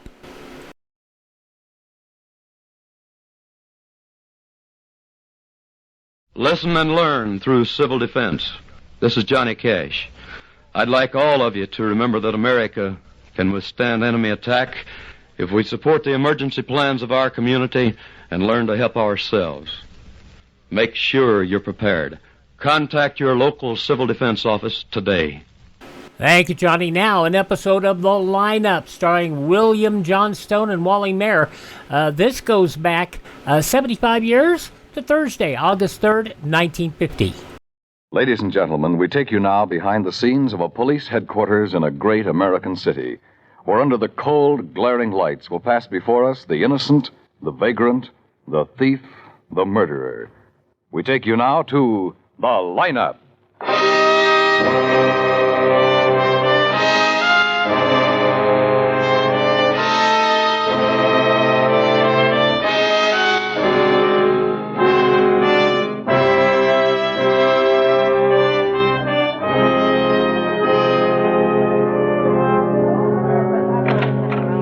I'd know that man anywhere, Lieutenant. I haven't been able to get his face out of my mind. Fine, Mrs. Atwater, fine. All we want you and Mr. Bush to do is identify him. Here, sit down here. Where do I sit, Lieutenant? Right next to me. Oh, yes. Yes, thank you. Now, I said to myself, Mr. Bush, now there's a face you'll never forget. Oh, those hit-and-run drivers, I tell you. Not a hit-and-run driver, Mr. Bush. The driver of that car was a murderer. May I have your attention, please? Premeditated. You people out there on the other side of the wire, may I have your attention, please? Thank you. My name is Greb, Sergeant Matt Greb. I'll explain the lineup to you. Each of the suspects you will see will be numbered. I'll call off a number, their names and charge. If you have any identifications, please remember the number assigned to the prisoner as I call his name. At the end of the line, when I call for questions or identifications, call out the number. If you're sure or not too sure of the suspect, have him held. The officers who took your name will assist you. They're seated among you. Please be prompt with your questions or identifications. He had the face of a killer, a real mean When face. the prisoners Just as leave long here, as they you are sent remember to the what he looks bathroom and like. dressed back into their jail clothes. It makes it quite difficult to bring them back after they leave here. The questions I ask these suspects are merely to get a natural tone of voice, so do not pay too much attention to their answers as they often lie. Bring on the line. All right, boys, all right. Right down to the end of the stage. Okay, that's far enough. Turn around and face front. You, the second man, face the audience. That's it. Hands to your sides, all of you. Look straight ahead so the people out there can see you. Number one, Augie Fossey, theft. Where do you live, Augie? The usual place. Where's that? Bow Jungle. It's under the bridge outside of town. What were you doing when the officer arrested you? Well, I was asking a lady for a handout at her back door. With a gun in your hand? Well, I was just asking her to hold it so I could hold her pocketbook so she could get me something to eat. Number two, Melvin Cornell, vagrancy. Where do you live, Melvin? Westfall Hotel on Clover. Where were you when the officer arrested you? Standing in front of the Westfall Hotel on Clover. What were you doing there? I was shifting my feet, getting ready to walk. Where were you going? I don't know. I hadn't thought about it. Number three, Lyle Brooks, theft. Where do you live, Lyle? 3000 the Hilton That's him, What were you Lieutenant. doing Number three, with the him. And the one before him, number two, I'm sure of it. Oh, hold it, Sergeant. Right. Let's see number 2 again. Okay, sir. Step out here, Melvin. Turn around, Melvin. Slowly. That's it. Okay, that's enough. That's him. That's the man. What about it, Mr. Bush? Now, please, now, just a moment. I have to consider. I tell you, that's him. That's the man I saw run down that girl. How could I forget that face? Lieutenant, that's the man. Now, hold for interrogation, Sergeant. Right. Is that all you want with me, Lieutenant? No, you come with me. You too, Mr. Bush.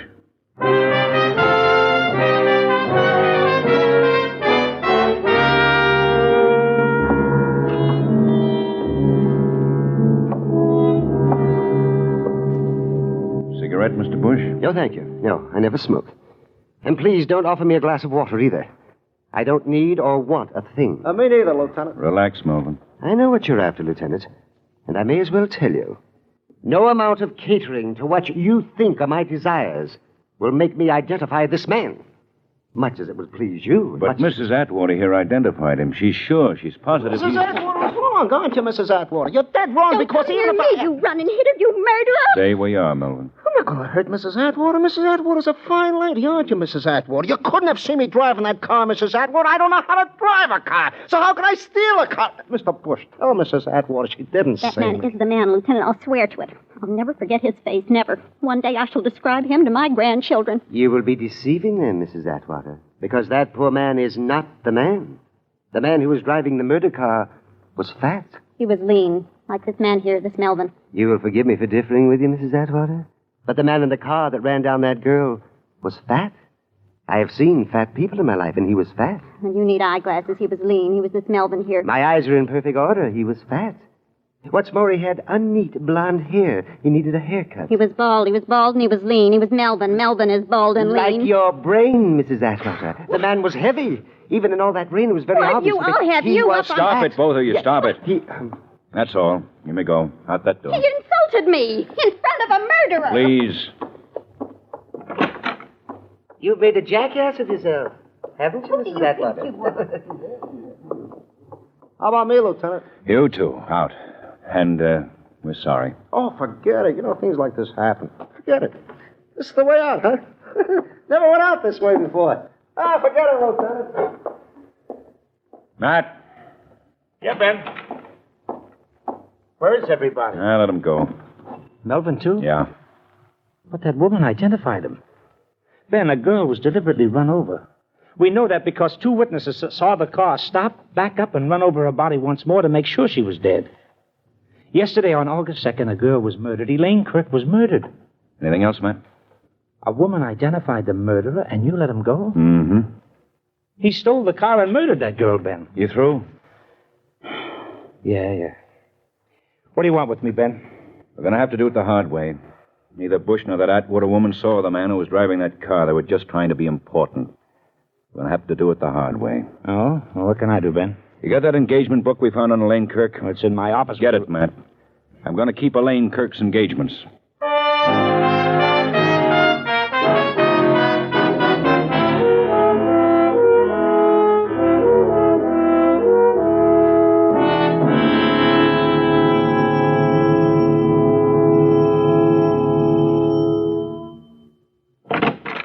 What can I do for you? I'm from the police, Ben Guthrie. So, what can I do for you? I'm looking for Frank Bennett. Why? Is he in? Don't you catch on? I'm Frank Bennett. What do you want to see me about? About a girl named Elaine Kirk. In here. About a girl named Elaine Kirk. You know she's dead, don't you? I know. In her belongings was an engagement book. On yesterday's date, August 2nd, was your name. Did you see her yesterday? She wrote it down, eh? Did you see her? Yeah, sure I did. We had cocktails yesterday afternoon about 5.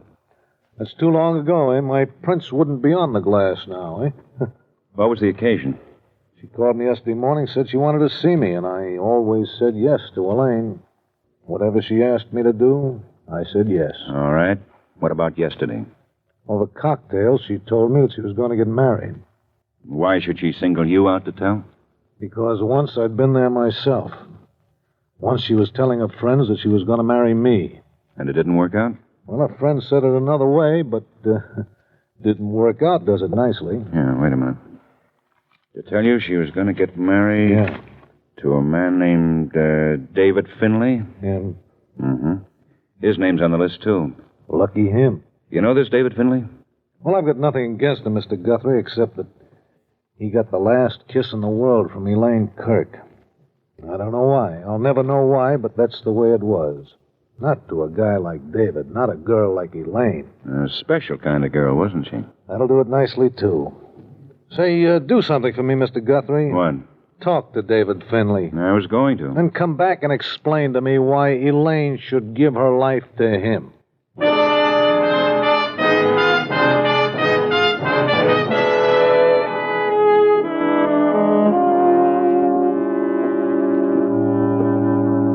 David's at his desk doing his work.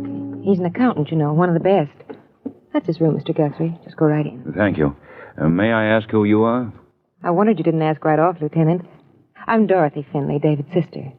Don't keep David away from his work too long. Be with you in a minute. Just want to total this column of figures. Go right ahead. That does it. Only take a second to enter it now. I don't know you, do I? Someone recommended you to me? I'm Ben Guthrie from the police. About Elaine? Is that why you're here? That's right. Your name was in her engagement book. You saw her yesterday? I saw her. When? She came for dinner at 7.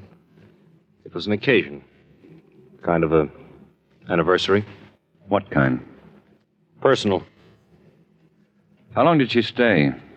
Until 10 o'clock. Then she went away. She walked down a long street. Death was waiting for her. If I'd known, I wouldn't have let her go. You were going to be married? We were going to be married. David... I didn't think it was right we should get married. No? No. You never saw Elaine, did you? No, I mean, when she was... No, you never spoke to her. You weren't fortunate like me. You only saw her when death made her ugly, huh? David, You never saw her the other way. And you'd know that what I told her was right. She shouldn't marry me. Not me. I'm sorry, Mr. Guthrie. Did she ever mention anyone, talk about anyone? Elaine is dead.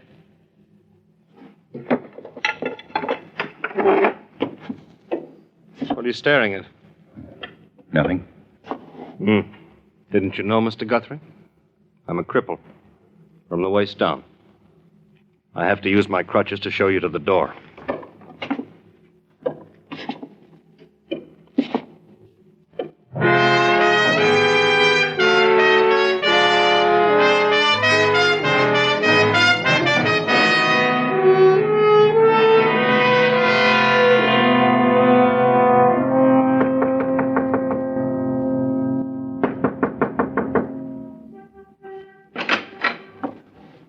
Yes. What is it? My name is Ben Guthrie. Yes, Mr. Guthrie. What can I do for you? I'm from the police. What do you want? Can we go inside? No, we can't. What do you want? I'm trying to locate a girl named Janet Irish. I'm her mother. Her name was on a list. It's important that I see her, Mrs. Irish. You can't. No one can see her. No more. No one sees Janet. Well, I'm afraid I'll have to insist. Insist, then. Listen to me. Janet is dead.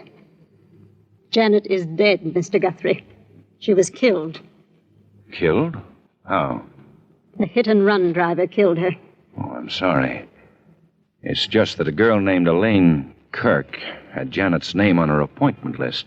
Yes. She came here yesterday. To console me. Yes?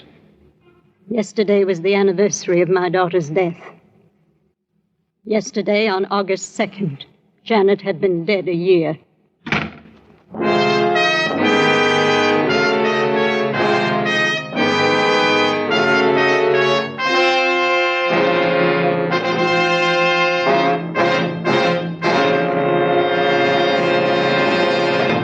Abraham Lincoln once spoke of a government of the people, by the people, and for the people.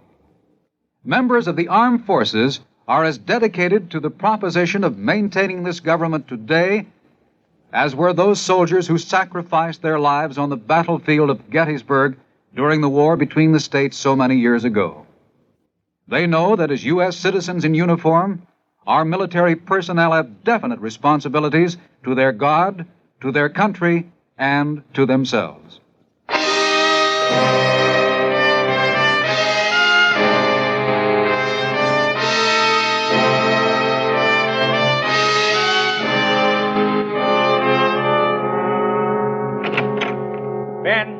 come in, Matt. Come in.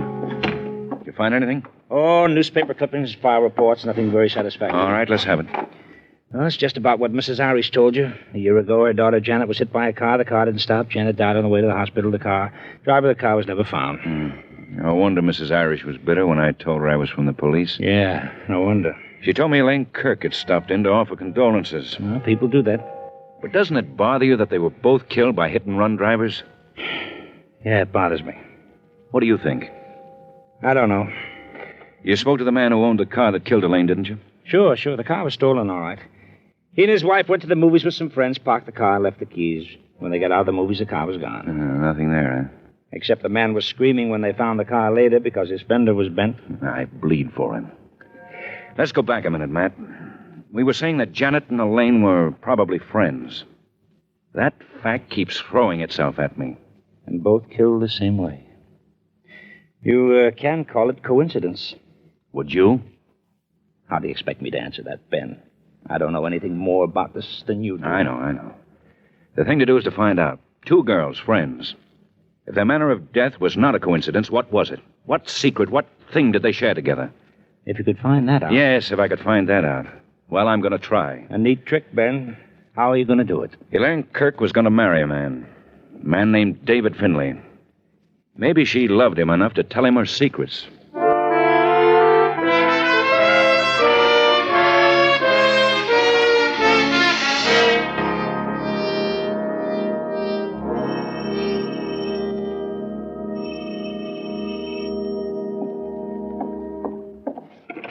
What is... Oh, it's you, Lieutenant. I'm glad you've come back. I wanted you to come back. Your brother, Miss Finley. May I talk to him, please? He's not here. He's at the athletic club, swimming pool. He swims there every day for exercise because he's... I know. Of course you know. Everyone knows about David. He's so brave and good. So efficient, so helpless. I drive him to the pool every day. I'm going back to pick him up in a little while. Well, I'll come back a little later then. Will you tell David... No. Oh, please, don't go. But, Miss Finley, just tell David that When I tell you what I'm going to tell you, I'll bet you won't go. Well, what is it, Miss Finley? Come in the house. Well, what do you want to tell me? I murdered Elaine Kirk. Come in the house, Lieutenant Guthrie. We can go into David's room. He doesn't mind. He lets me help him. Lets me do the things I want to do. They're always for him. For David. Sit right there in David's chair, Lieutenant. You said you murdered Elaine. I didn't mean to murder her. He loved her so. He loved her so much. She was so beautiful. You won't tell him I killed her. Why did you do it? I don't know. Somewhere deep inside my brain, there must have been a hate for her. Big enough to make me kill her. Big enough to make... Miss Finley. Now, Miss Finley. I didn't want to do that. I wanted to be brave like David. I'm all right now. I'm all right. Do you realize what you've said to me? Yes, it was murder. As if I'd committed it with my own hand. What? As if I'd struck her down with my own hand. Tell me about it. The night Elaine died, it was raining, remember? There was thunder and lightning. David wanted her to stay with us overnight. She said no. She wanted to walk home in all that rain. That long, long walk home through the park. I should have made her stay. It was my fault. I should have made her stay. Now, Miss Finley, now stop it. Stop it. It's not your fault. It happens that way sometimes. It's not your fault. It is. It is. It's time for you to pick up David, isn't it? Oh, yes. I'll be late. Thank you. Thank you for helping me. I'll go pick up David. Well, that's better. That's much better.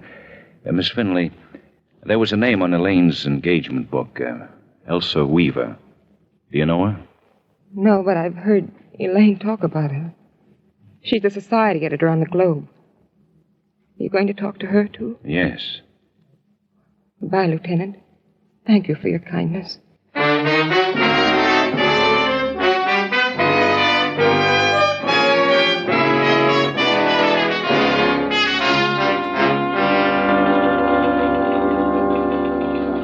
You say you're a policeman, Mr. Guthrie? That's right. I was trying to match you with a profession when you walked into my office. Funny, I didn't think policeman. May I ask exactly what it is you do in this office, Miss Weaver, as society editor? Elsa Weaver. Yes, I know that's your name, but... Elsa Weaver, I hear rumors and write innuendos. I'm a columnist, society. You seriously didn't know who I am? Miss Weaver, I want to talk to you about Elaine Kirk. Why me? Your name was found on Elaine's person when she was killed. Oh? Why? You tell me why. My name was found on Elaine's person regarding what? On her engagement list. She came to see you. She certainly did. Why? Well, now I've got to answer you, don't I? Elaine Kirk came to me to announce her wedding to David Finley. She told me that so I could put it in the papers. People tell me things, I put it in the papers. Each Friday I draw a check. Neat? Doesn't it bother you that Elaine was killed? I loathed her. I'm making my mind about people, and I keep it that way. Elaine is dead, one less person to loathe. All right, so you're honest about it. Let's keep that way. Sure. Why did you hate Elaine? The reasons a woman has for hating another woman. The reasons a woman makes up her mind about another woman. Like what? Elaine Kirk was a beautiful girl, and she knew it. That's what made her intolerable. Her beauty, her brains, her capacity for enjoying herself, it sickened me, that's all. Did you know a friend of hers, Janet Irish? Casually. Think about this, Miss Weaver. It's important. Was there anything these two girls had in common, shared? Of course. What? Frank Bennett. Frank Bennett? That hulk. That gorgeous boy with the hair, and the smile, and the black eyes. How well did you know him? Arm's length. That's one of my burdens. Let me tell you how it was, Mr. Guthrie. When I knew Frank, he was engaged to Elaine Kirk. Janet Irish was Elaine's friend. So? So? Join me in my thoughts. Frank Bennett was never lonely. Am I clear, Mr. Guthrie?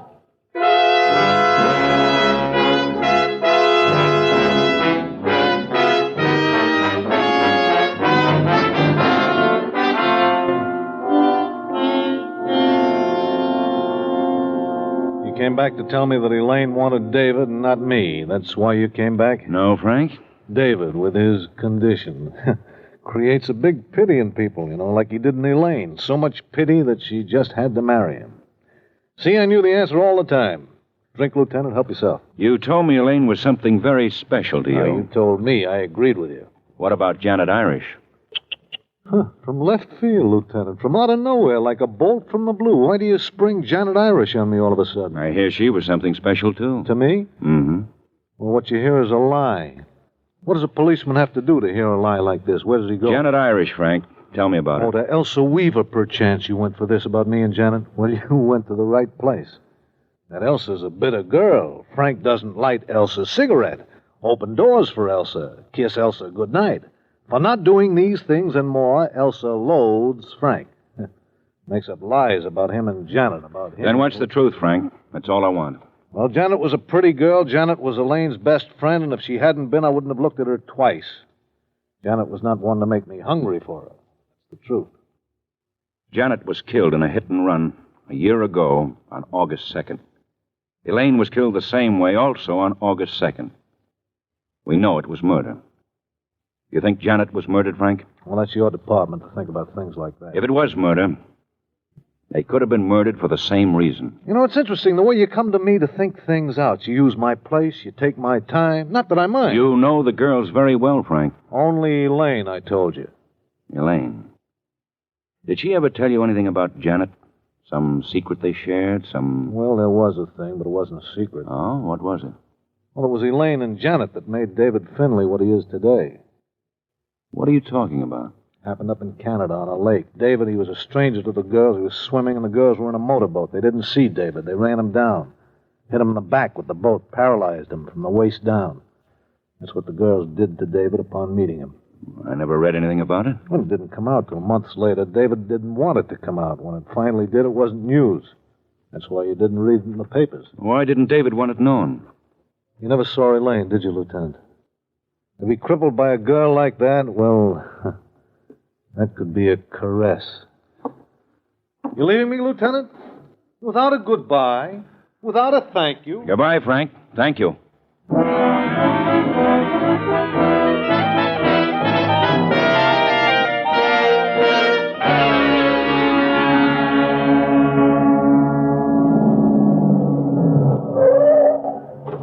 What took you so long, Matt? I've been waiting 15 minutes. Take it easy, Ben. I had to find somebody to take over the lineup for me. What do you got? Answers. And a murderer. Come on.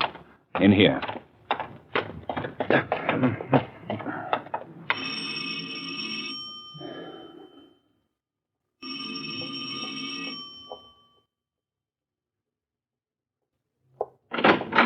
Oh, Lieutenant Guthrie, please come in. And you too, the lieutenant's friend. This is Sergeant Greb, Miss Finley. How do you do, Sergeant? Hello? You want to see David, don't you? He's in his room. I'll go get him. Not yet. I think we want to talk with you. We want to tell you we know who killed Elaine Kirk. I told you I did. Mm-hmm. Let's go in here and sit down. Yes, of course. Sit here, Lieutenant. Sergeant, you're right over there. Miss Finley killed Elaine Kirk? Yes, I did. I explained it to the lieutenant. If I had insisted that Elaine stay here that night, nothing would have happened to her. I would have taken care of her. I see. Oh, no, you don't, Matt. What? The way I figure it, Matt, the person who killed Elaine Kirk also killed Janet Irish. Miss Finley, did you kill Janet? Who? The lieutenant said Janet Irish. Oh, no, I hardly knew her. Well, I'll tell you something else, Matt. Whoever killed Janet and Elaine had the identical motive. I want my brother in here with me. All right. Ben. Relax.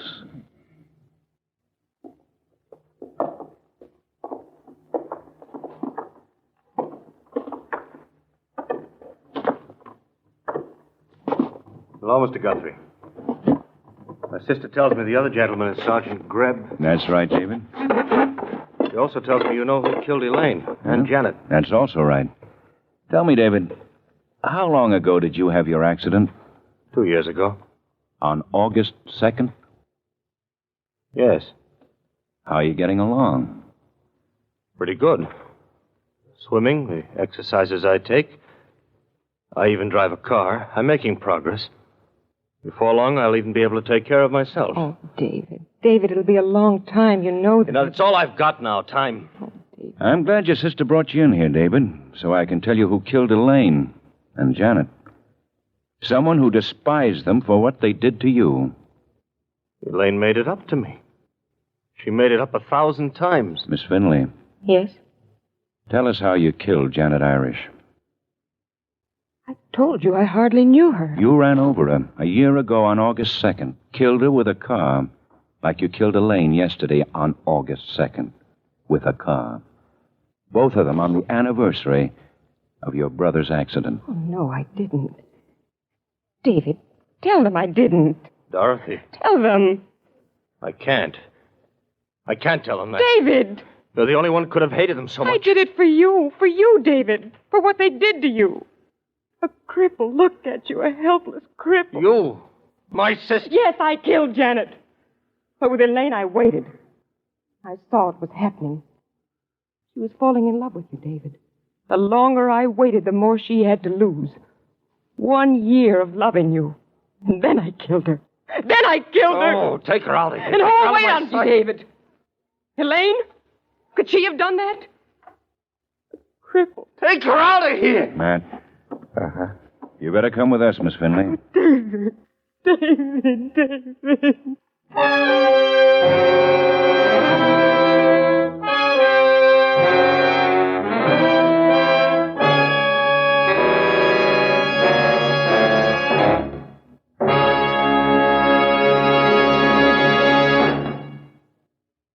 The Lineup was produced and directed by Elliott Lewis, written by Morton Fine and David Friedkin, and stars William Johnstone as Lieutenant Ben Guthrie and Wally Mayer as Sergeant Matt Greb. Music was composed and conducted by Eddie Dunstetter. Featured in tonight's cast were Peggy Weber, Ann Stone, Lillian Baeff, Howard McNear, Lou Krugman, Sheldon Leonard, and Larry Dobkin. And an Armed Forces radio recording of The Lineup as it was originally broadcast 75 years ago today, August 3rd, 1950, here on Classic Radio Theater. with Wyatt Cox. Thanks for making us a part of your day. Let's talk about what's coming up here. I want to remind you that we're going to have a double podcast coming up on August 10th. We are going to do a special on the Japanese surrender. That'll be coming up. We're going to have it's going to be a supersized podcast with lots of audio from it and a lot of news content as to what happened on that date. But in addition, we'll have other programs on that day as well. Coming up tomorrow, Adventures of Philip Marlowe, starring Gerald Moore from 1951. DeForest Kelly in his only suspense appearance in The Flesh Peddler on Suspense from 1957. A 1952 episode of Romance returned to tomorrow, and The FBI in Peace and War from 1954. Tuesday, we'll have comedy again. Getting back to some comedies. Milton Berle, well, sort of comedy. Milton Berle. 1947, A Salute to the Great Outdoors. Screen Guild Theater presentation of Christmas in Connecticut, starring the former president of the U.S., Ronald Reagan. Of course, this is from 1946, so it was long before he was even the governor of California. George and Gracie from 1940, George's movie, and A Date with Judy from 1941. On Wednesday, we will have episodes of The Whistler from 1945, Top Secret from 1950, and Jeff Regan, Investigator from 1950, and The Adventures of Philip Marlowe from 1949. On Thursday, The Shadow from 1938, Howard Duff as Sam Spade, Detective from 1949, Peter Lorre in the wonderful short-run summer series Mystery in the Air, The Marvelous Barastro, and The Crime Club, and A Pitch in Time. We'll have another episode of Sam Spade on Friday, along with episodes of Let George Do It, Suspense, and Romance. And then on Saturday, Quiet Please, the Screen Directors Playhouse production of Wuthering Heights, Have Gun Will Travel episode, and Gunsmoke. And then on Sunday, we will have another episode of Suspense, Mercedes McCambridge in the Diary of Sophronia Winters from 1958, another episode of Somebody Knows, The Mysterious Traveler, and another episode of Quiet Please. Quiet Please, such a wonderful show. And then, as I said, on August 10th, we will have another episode.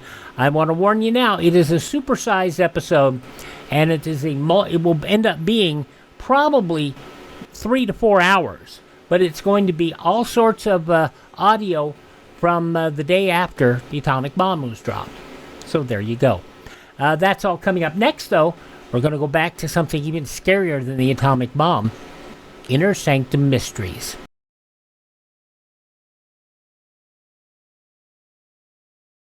Civil defense is common sense. This is Pat Boone. In case of enemy attack, you must know your warning signals. A steady blast of 3 to 5 minutes means tune your radio dial to 640 or 1240. A 3-minute wavering tone or a series of short blasts, take cover immediately. There you go, Mr. White Buck Shoes himself. Now something scarier than those white buck shoes. Inner Sanctum Mysteries. The Telltale Heart. This goes back 84 years, August 3rd, 1941, and I don't have it in my notes, but I think Boris Karloff is in this episode. I'm not certain. Boris Karloff on Inner Sanctum Mystery. Brought to you by the makers of Trotter's Pills.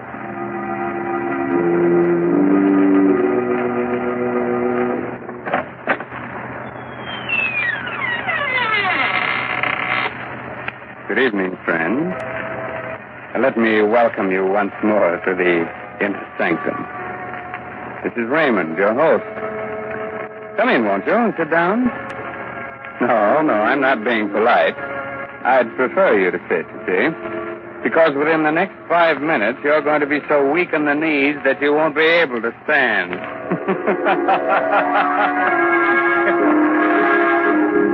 Inner Sanctum Mysteries again has the pleasure of bringing you the famous star of radio, screen, and stage, now featured in the current Broadway success, Arsenic and Old Lace, Boris Karloff. This evening, Mr. Karloff appears in Robert Newman's dramatization of Edgar Allan Poe's famous story, The Telltale Heart. Presented for your entertainment by the makers of Carter's Little Liver Pill, the best friend to your sunny disposition.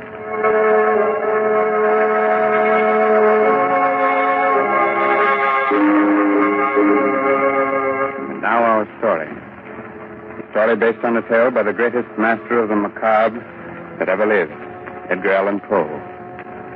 The story of a man who could hear not only every sound on earth, but even things that don't exist. So, turn down the lights, call in a friend or neighbor to keep you company, and listen to Boris Karloff as Simon in A Telltale Heart. It's early evening. The sun is just setting behind a range of low hills. On top of the nearest hill is a huge rambling building surrounded by park-like grounds. A road winds from its gates down to the little village below. Down this road comes a man. He's tall, gaunt, his hair snow white. He's so busy with his thoughts that he doesn't see the small, dark man who sits by the roadside. But just as he is about to pass him... Good evening. Huh? Oh, why, good evening. Nice evening, isn't it? Nice? Why, it's the most wonderful, perfect evening I'll ever know this side of heaven. You don't say. And you can't know what it's like to feel as if you've just risen from the dead. As if your tomb was opened. And you were told that you could return to the world that you knew and loved. Can't I? You can't. You see, my name is Simon. I was a musician. 2 years ago, I went stone deaf. Suddenly. Completely. Do you know what deafness means to a musician? It's like dying. Or worse. Like dying and knowing that you're dead. Oh, I went to doctors, but they could do nothing for me. But finally, one of them sent me to see the doctor who has the place up on the hill here. Dr. Adair? Yes, Dr. Adair. He kept me with him for 6 months, and now I'm going home again. He cured you? You can hear? Hear? Listen. Listen hard, and tell me what you can hear right now. Nothing very much. The wind? Cricket? Cricket and the wind. Do you know what I can hear? I can hear the grass growing, the sap rising in the trees. I can hear the stars moving in their courses. I can hear things that no man ever heard before. Now do you know why I said that this was the most wonderful evening that ever was? Yes, Simon. But I knew why before. You see, I just left the place up on the hill myself. You left there? You mean... When I was taken there, I was blind. Oh, your eyes, yes. I hadn't noticed before, but they are strange. Shall we walk on together? Simon? Just where did you plan to go? Well, I've been thinking about that for weeks now. All the weeks when I couldn't leave my room. I must get used to being able to hear again. Gradually. From my window, I could see an old mill just this side of the village. Yes, it's deep in the woods, deserted. There's moss on the water wheel, and the door hangs open by one hinge. You mean that you can see it from here? My eyes have become as good as your hearing. You thought of going there, living there? For a while, until I was ready to return to the world. Oliver, why don't you come with me? Then when we are both ready, we can go back together to the world. Yeah. I could do that. Think of what it's going to mean, how much we're going to be able to help people. You with your sight and I with my hearing. Help them? Yes. Yes, of course. All right, Simon. We'll go to your old mill.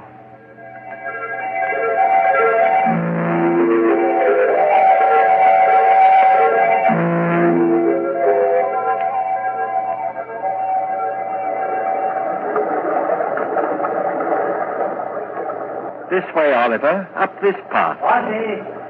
What? Someone's coming. The farmer, he seems to be looking for something. Good evening. I'm looking for my cow. Have you seen her? Well, what kind of a cow is she? A brown and a white one with a crooked horn. Wait. I hear her. She's grazing in a field on the other side of the woods. Hear her? That's almost a mile from here. I have good ears. Good. You must have ears like a fox. But that field, that's the squire's. How did she get there? You think someone took her? Who would? Well, it's the squire's land, but he's the richest man around here. Why should he have taken my cow? Wait a minute.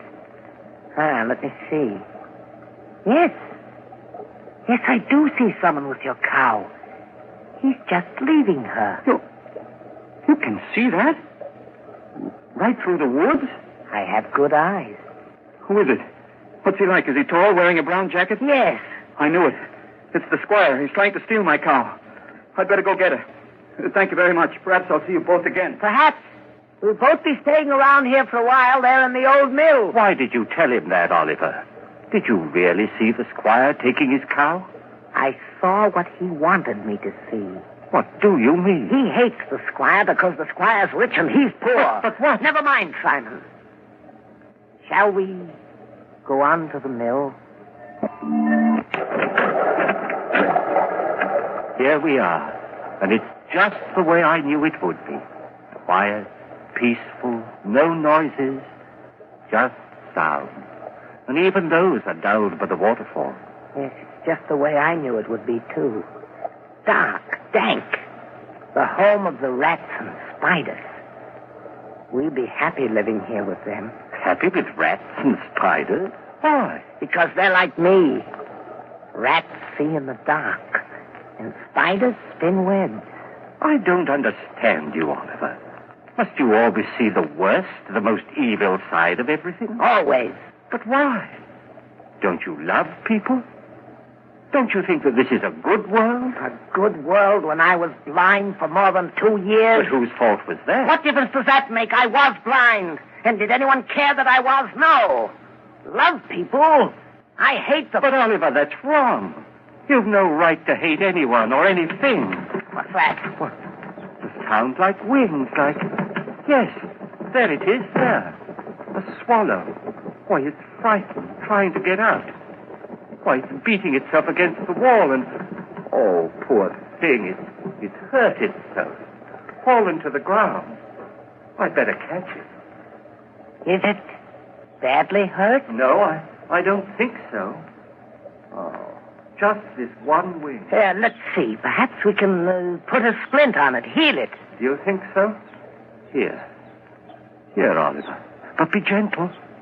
It's still terribly frightened. I will. Oh, Oliver! What are you doing to that bird? Doing? Blood, you crushed the swallow, killed it. Why, so I have. You killed it deliberately. You think so? I told you we all have some badness deep inside us. Even you. Here you are ready to believe the worst of me, that I'd wantonly crush a harmless little sparrow to death and... Simon. What is it?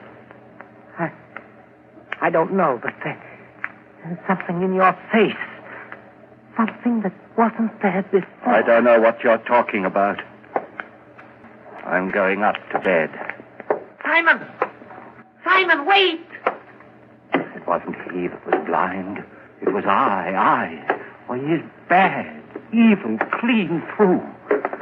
He's like one of the spiders he loves so much, lurking here and spinning cunning webs to catch innocent people in. And what he saw in my face just now, there was something there. Something that wasn't there before. Death. Why did this have to happen to me? I was so happy just a little while ago. I loved everyone, the whole world.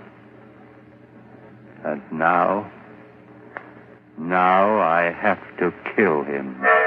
And here I am, friend, Raymond, your host in the Inner Sanctum, who also loves everyone. So, Simon has decided he must murder his companion. Not because he wants to, but in order to keep him from spreading the hate and evil he seems to love. That's a charming idea.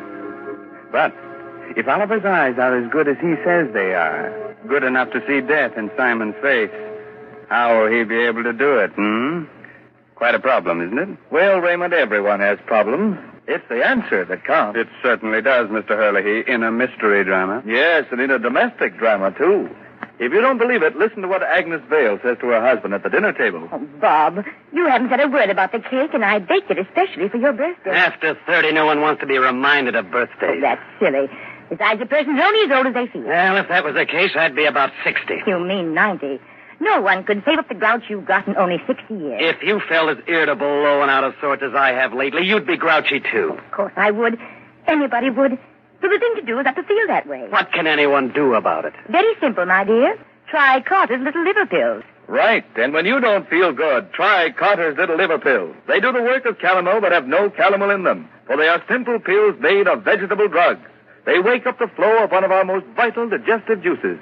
When this vital juice flows at the rate of 2 pints a day, it helps to digest our food and bring back the glorious feeling that goes with regularity. Then most folks feel like happy days are here again. But be sure you get the genuine Carter's Little Liver Pill.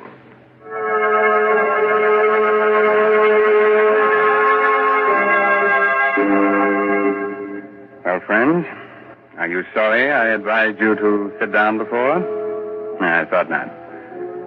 You still want me to go on with the story of the Telltale Heart? Very well.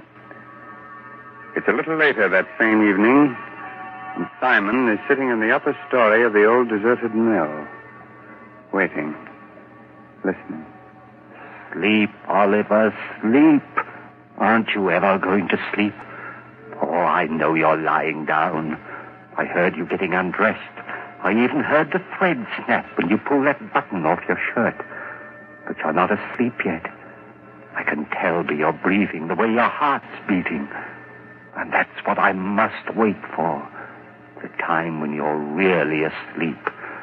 When you close those hawk eyes that can see even in the dark.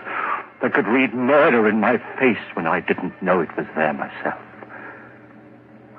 Wait a minute. There. Now you're asleep. And now I must go. Easy with the door. Careful. And even more careful going down the stairs. Shh. Don't creak like that. Suppose he wakes. No, he can't. He won't wake up. He can't. And even if he does... here we are. The door to his room. How shall I do it? Those sacks he's using as a pillow. If I pull them out and held them over his face and smothered him, that's it, yes. And then I wouldn't have to touch him. I wouldn't. Who's there? Who's there? There is someone there. I can see you. It's Simon. Yes, it's Simon. What do you want? What are you doing here? I know you've come to kill me. Yes, Oliver.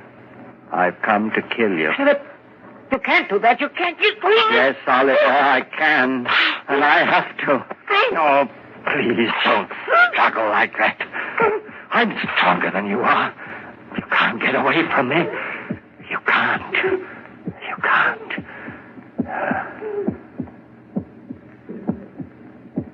That noise. Hear it? It's your heart.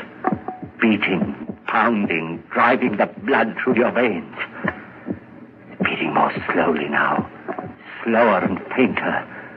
Running down like a tired clock. I'm not going to let you go until it's stopped. So don't struggle. Don't struggle, please. Just a few seconds more. I can hardly hear it now. Just a faint, throbbing murmur. And now, even that's gone. Yes, it's stopped. And you're dead. Oliver, listen. I didn't want to do it. I didn't, but I had to. You were only interested in hurting people. That's why I had to do it. And that's why I'm not going to give myself up or confess that I killed you, because I can still help people. You understand, don't you? That's why I must get rid of your body, hide it somewhere. Oh, what am I to do with you? I know. I'll keep you here, tear up the floor and hide you underneath it. Yeah. Let's see now, this crowbar. Board. And this one here, there. That should be big enough. And now, in you go.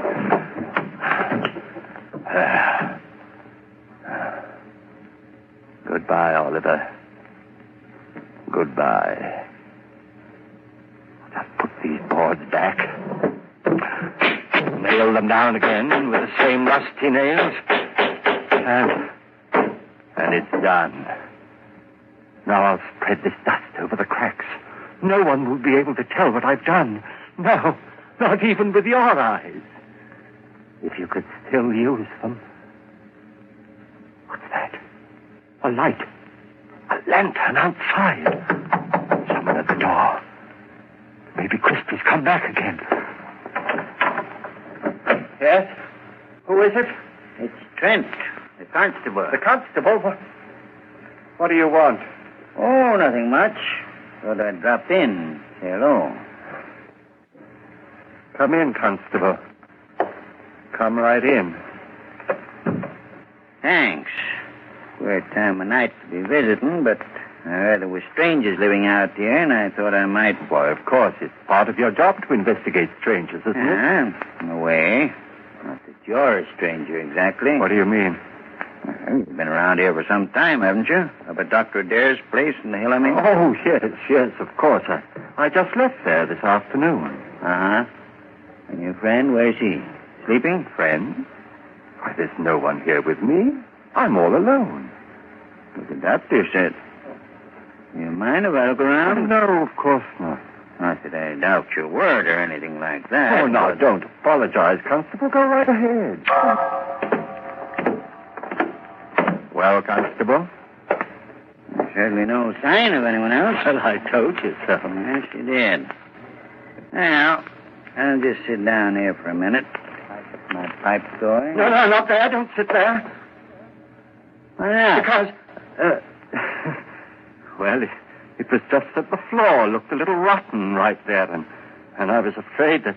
Oh, I guess it's all right. Sure. Strong enough to hold me, anyway. Don't step on it, I tell you. Good heavens. What's that? What's what? That throbbing. That noise. Beating away like... I don't hear any noise. But you must, you... Ah, those ears of mine. Sometimes they're too good. It's just your watch ticking. Watch? I haven't got a watch on me. You haven't? But then what? Oh, look, Constable, I could use a bit of exercise. Suppose I walk you back to the village. Well, that's mighty nice of you. I'm glad to have your company. But there's no hurry, is there? Just let's sit here for a while. I don't want to sit. Constable, will you come now? Now, this minute. If you don't, I don't know what I'll do. Hey, you have gotten yourself into a state. Is anything the matter? No, of course not. It's just that I get nervous, restless, and you won't mind if I walk up and down right here, will you? It'll make you feel any better. Go ahead. Thank you. This floor, it is noisy, isn't it? It isn't noisy enough. Constable, this lever here, I've been wondering about it. What's it for, do you know? Why, yes. I think it opens the sluice, starts the mill wheel turning. It does? Then let's try it. See if it still works. There. Still works all right. It's quite a racket, too. You're not loud enough still. Constable, for heaven's sake, will you come now? Leave here with me. If you don't, I'll go back. Hey, look, there's no need to get so excited. I'm not excited. I'm perfectly calm and quiet. Will you come now, right away? But I told you. I know what you're doing. Sitting there, pretending you haven't heard, making me stay here and listen to it, beating louder and louder and louder. All right, I confess. I killed him. I killed him. His body is right underneath you under the floor. I killed him. And that noise you hear is his heart. The beating of his telltale heart.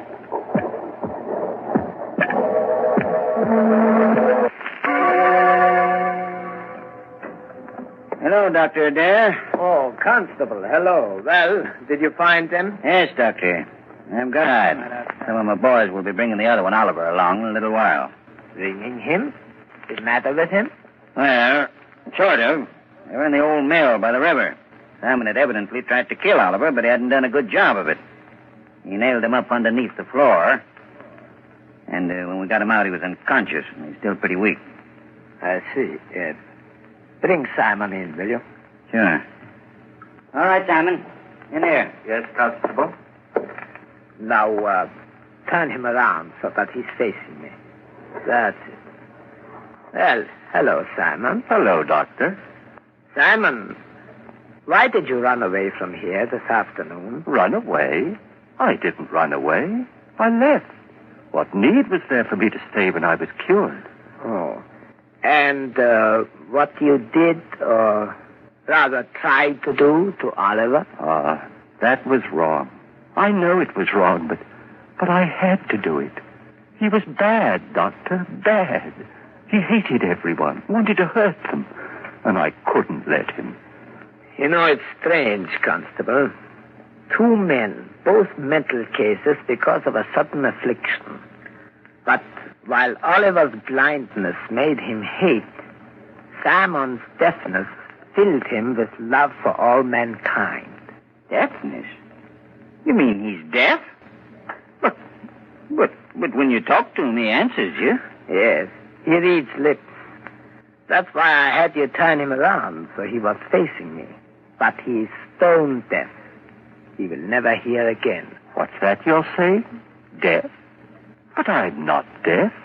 Why, there's no one can hear better than I. No one. I heard everything when I left here.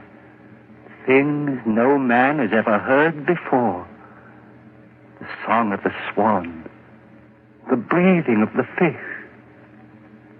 Why, I even heard the beating of Oliver's heart. After I'd killed him. Yes, Simon, of course. I'm not deaf, I tell you. I'm not. I'm not.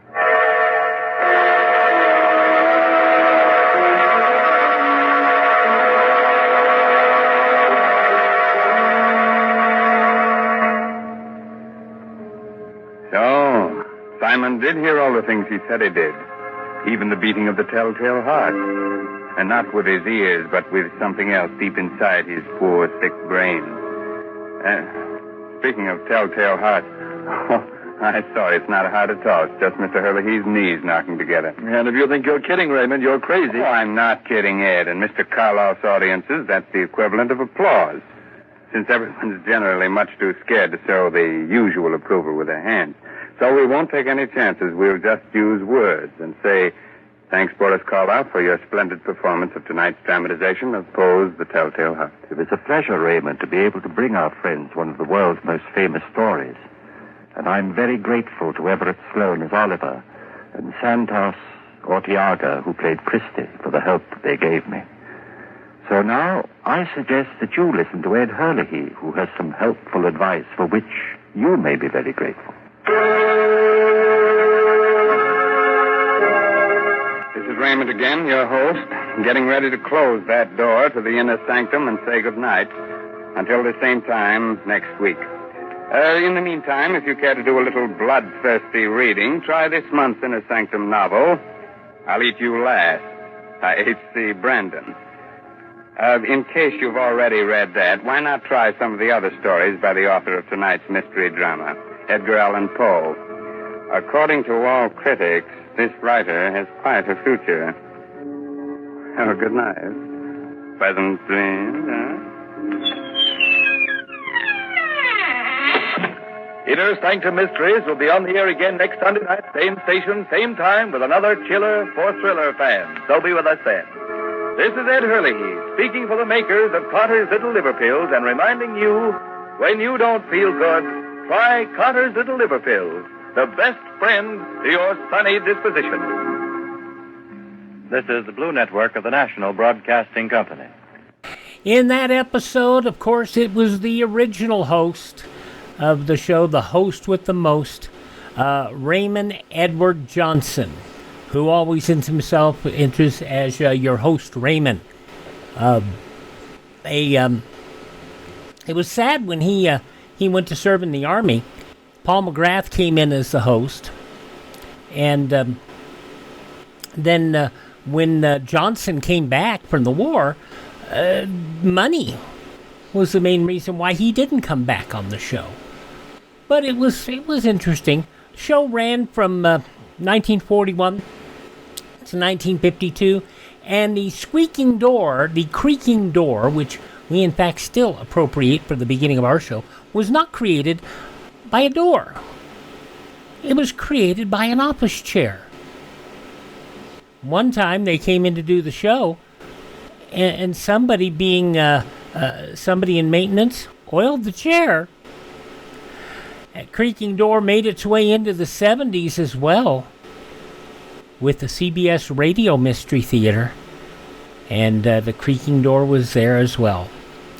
Alrighty, we roll on here. That show was from this date, August 3rd, 1941. We're going to move 1 year closer to us for our final program today, which is, of course, Lum and Abner.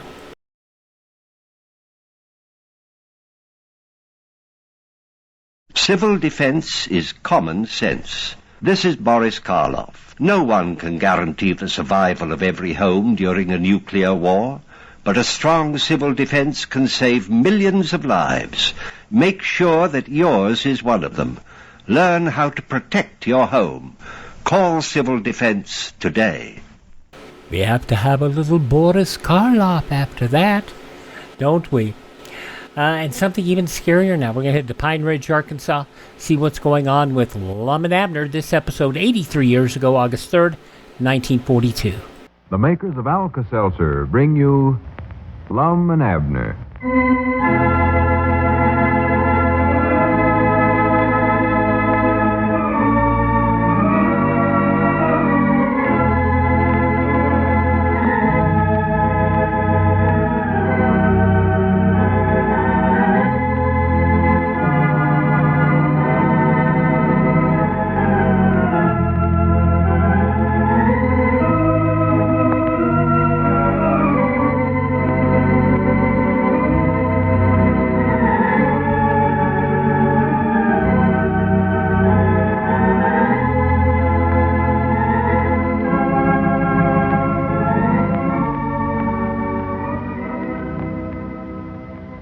I wonder how many of you Lum and Abner listeners find that these busy, hectic days sometimes get to be pretty trying. And occasionally, after you've put in an especially long, hard day's work, it sort of leaves you feeling headachy, upset, and on edge, doesn't it? Well, next time you feel this way, just relax for a while and drink a glass of sparkling, refreshing Alka-Seltzer.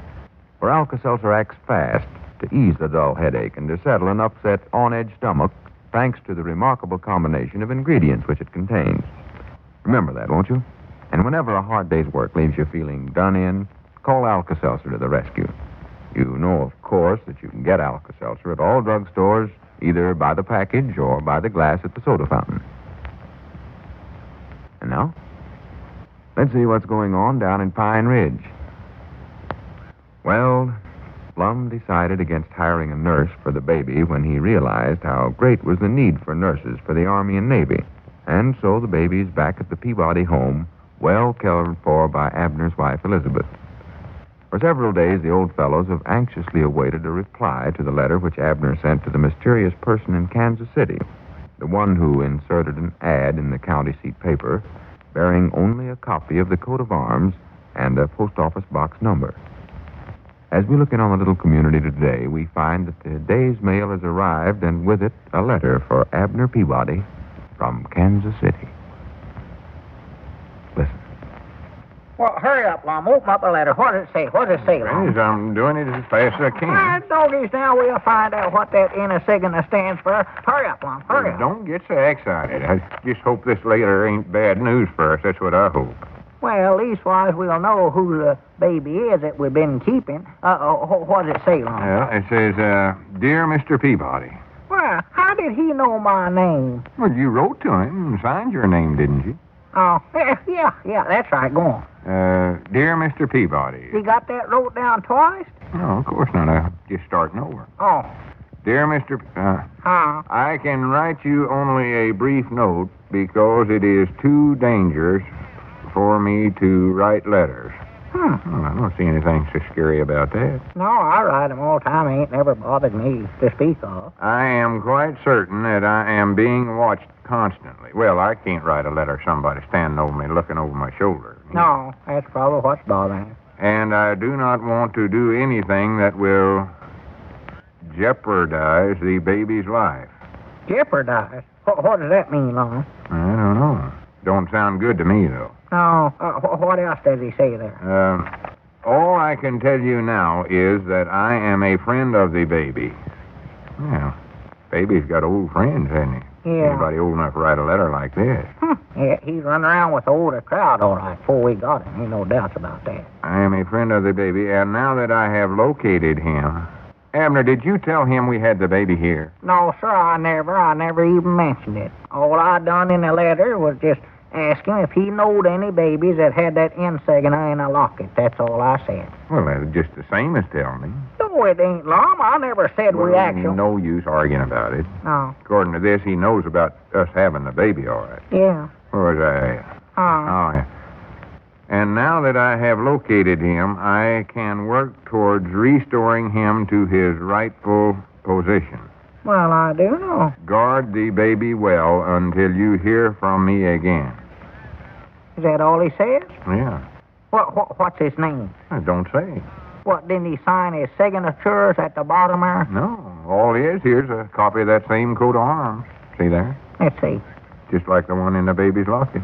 Well, for the land, say. Whoever that feller is ain't taking no chances on nobody finding out who he is, I'll say that. He's tricky, I'll say that from him. Yeah. Of course, I don't blame him. He says right in this letter that his feller's watching him all the time, spying on him. Well, now, I reckon what they're spying on him for, Lon. I don't know. I just hope they don't start spying on us. Oh. I told you we oughtn't to get mixed up in this, Abner. I knowed it would be something dangerous. Dangerous? Well, sure. Didn't you notice he said that it was even dangerous just to write us a letter? Oh, my goodness. And he said we'd better guard the baby, too. No telling what kind of trouble we're in for now. Yeah, but now, Lom, he said he was a baby's friend. I recollect he wrote that right in the letter there. Yeah, but I don't think we ought to put much dependence on that. More than likely just trying to get us off our guard by such talk as that. Well, what did he mean there by restoring the baby to something or other there? Now, let's see. Let me read that again. Yeah, come over that again. What was Didn't quite get you. Here it is. Work towards restoring him to his rightful position. Yeah. Now, exactly what does that mean, Long? Well, I don't know for sure. I think it means that the baby was supposed to be something important, but for some reason or another, he lost out getting to be whatever you're supposed... Wait a minute. Wait a minute. What's the matter? Granny's Abner, you know what? Huh? He might be a king after all. A baby king? Yeah.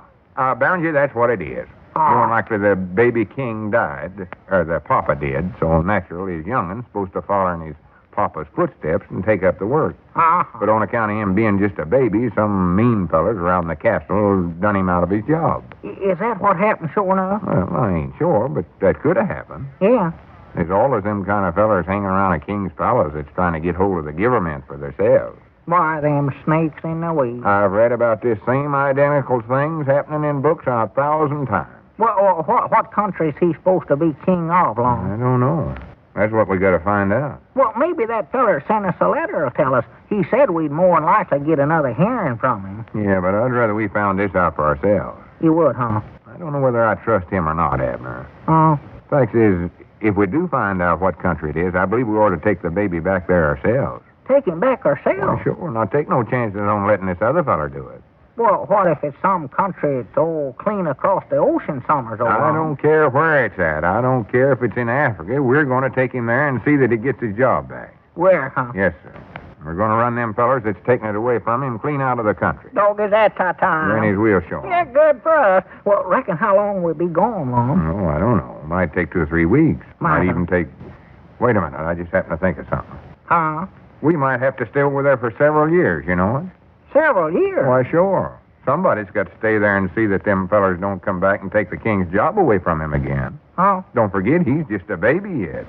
He couldn't put up no fight again him. Why, no, Doggy, that's right, ain't it? Of course it is. And here's another thing. He ain't going to be old enough to learn how to run a big kingdom for a long time yet. No. We'll more than likely just have to stay over there and run the country for him till he gets growed up. We will. I'm feared so. Well. Appears like we'll just have to close up the Jot 'em Down store and pack up our things and move over there. Well, Lum, I don't know nothing about running a kingdom. Well, you just keep an eye on me. Watch whatever I do, and then you do exactly the same way. Well, how you know what to do, Lum? Oh, well, I'll be able to pick it up. You will, huh? I learn fast if I do say it myself. Well. Pick up stuff pretty quick. Uh-huh. Besides, I'm sort of a royalty myself, too, you know. Royalty? Well, I'm a relate to all them King Eddardses, I think. Oh? Same name and all. Yeah. It'll come natural to me. Well, I hope we don't make a lot of mistakes. Don't want to ruin the kingdom before little Charlie Abner gets old enough to take it over for himself. Well, don't worry, we won't. We'll have it on a paying base time he gets growed. We will, huh? Good for us. I got a lot of good ideas I want to start over there. Already? Yeah. First thing we ought to do is find ourselves dukes. Dukes? Yeah, dukes or barons or princesses or marquises or esquires or something. Yeah, well, which one of them is you going to be, Lum? I don't know. I got to look up in the book summers and see what's the highest of them. Next to the king, of course. You know, I believe I like Duke the best. Duke Peabody. Okay, that sounds pretty good. Duke Peabody. How do you do, sir? Duke Peabody's the name. Put her there. Well, I don't believe that's exactly the way a duke talks at me. Yeah, say, Lum, if I'm a duke, why, what'll Elizabeth be? Well, Duchess, natural. Duchess, huh? I can't hardly wait to see that in the paper. After visiting relates in Odin, Duke and Duchess Peabody returned home Saturday. Duke reports a nice time was had by all. Yeah, but you won't be going to Odin or coming back here, neither one. I won't, huh? Oh, you'll be a long way yonder from Pine Ridge. Be clean across the ocean, living in a castle. In a castle? Well, we sure not. I reckon so. That's where all them royalties live. Ain't nothing too fancy for them nobility. I'll be John Brown, me and Elizabeth living in a castle. I just can't believe it. And we'll more than likely be sleeping in a genuine feather bed with diamonds stuck in the bedpost. Oh, my goodness alive. Solid gold. Silk curtains and marble floors. Ooh. Eat off of them solid gold plates. Oh, my. Platinum knives and forks. I wouldn't know what to do. Silver goblets on the table. Goblets? Them little men, you mean? Little men. Yeah, what are they doing up on a table? Get them off of there. You're thinking about goblins. Huh? Goblets is fancy glasses you drink lemonade out of at banquets. And there's another thing. We'll have a banquet every night, my night. We will, huh? Yeah, and then dancing girls dance for us. Well? Feller plays a harp, and we sit there and look bored to death. Don't know what all they have, but we'll find out. Yeah. I know we won't have much work to do. We won't, huh? No, none of that. Just sit around the castle, go out and fish in the moat and stuff. The moat? That's the name of a creek they got running around the castle. Oh. Saw pictures of them in books. Doggy, that'll be handy, you know it. Just lean out of our window and fish whenever we want to. Well, sure. Well, we'll actually be living like kings, sure enough, won't we? Yeah. Say, Long. You better start calling me His Majesty, Abner. Huh? Prince Count Eddards, Esquire. His Majesty Prince Count Eddards, Esquire. Yeah, that's what I decided on. Oh. A name for myself. Well. Yeah, I figure I better have all them names so that folks will know how important I am. You might as well start practicing calling me that so you won't make no mistakes. Well, that's a pretty long name for me to recollect to call you every time. Oh, but that's the kind of names they use. Yes. Another thing you ought to start practicing is saying whilst and wouldst and thou and thee and all such as that. Do I have to talk that away? Sure, you'll have to get used to it. I mean, thou wilt has to get used to it. They all talketh that away over there. They do it, huh? Was that our ringer? Yeah, I believe it was. Wilt thou get it? Uh-huh. Hello, jot 'em down, store and library, Abner. Duke Peabody doing the talking. Mom? Oh, yes, Mom. Yes, Mom, right away. All right, Miss Seastrong. Goodbye. Your Majesty, Prince Count Edwards, Esquire. What is it thou dost wish, Duke Peabody? Wilt thou deliver a bucket of lard to Lady Seastrong? Say, friends, don't let the calendar fool you. For even during the summer months, you just can't afford to let down your vitamin A and D guard. True enough, fresh fruits and vegetables and sunshine do supply substantial amounts of vitamins A and D. But due to the way most of us are forced to work and to live, it's possible that you don't get enough. So don't take chances when it's so easy and so inexpensive to be sure you are getting ample vitamins A and D daily. Start now to give every member of your family one-a-day brand vitamin A and D tablets. One-a-day vitamin A and D tablets are inexpensive to take because, and remember this, just one tablet once a day is all you take.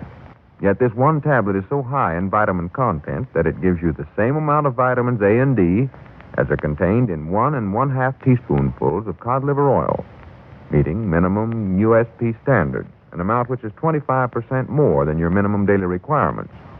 Now, that's what I call real economy and convenience, don't you? And don't forget that one-a-day vitamin A and D tablets are easy to take, too. One small-sized, pleasant-tasting tablet a day is all you take, and there's no fishy, oily taste and no aftertaste. So for real convenience and economy, ask your druggist for one-a-day brand vitamin A and D tablets and take them 12 months a year. Remember that name, one-a-day vitamin A and D tablets.